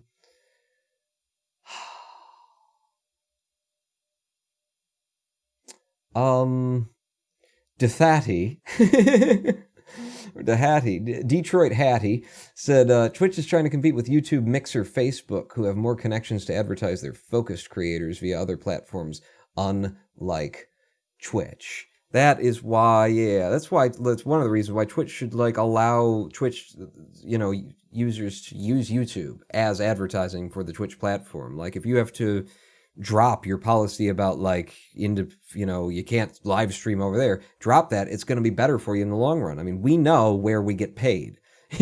We know which of these platforms works for supporting creators, and it's yours. You've got that benefit. YouTube doesn't work. I don't know about a Mixer. I'm not going near a Facebook. I've had diseases before. I've had my penicillin shot. Twitch, you got the advantage. Creators who know better know better. They will use the other platforms as advertisement. So lift the ban and let them use the other platforms as advertisement. They'll steal viewers back for you. Keep up the good running, says Shadowmorph with 500-bit cheer. Thank you so much. Don't let splicers get you down, even if it's a GDQ spot on the line. And the Terminator 500 with the bonus points, too. Thank you so much. Yeah, we're calling it a live stream today. Somebody remind me to tell you about my night out while I was in drag, after the Halloween thing. It's good. It was fun.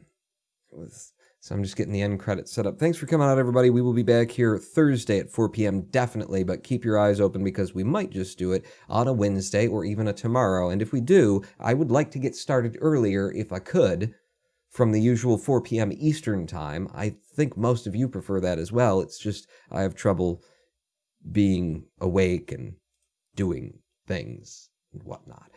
Ooh, wait. Before I roll credits, I should check to see if anybody that I follow is streaming. We could raid them.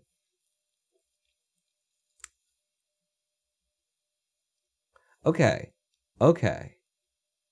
We could raid Das Valdez. Kerbal Space Program live streamer. You guys into NASA? We could raid Das Valdez. He puts on a hell of a show, and I like Kerbal Space Program. Who wants to raid Das Valdez? I think that's what we'll do.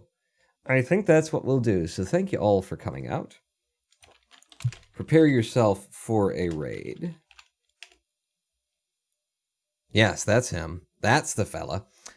So yeah, when you land there, if you've got yourself a row of trucks, put in a row of trucks with a Ronin Pawn logo at the front of it or something.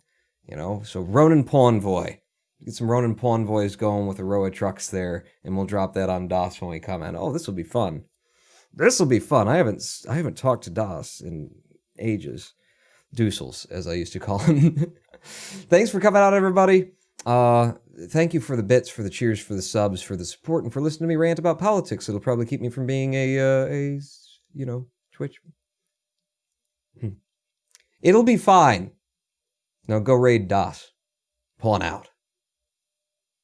Click the button.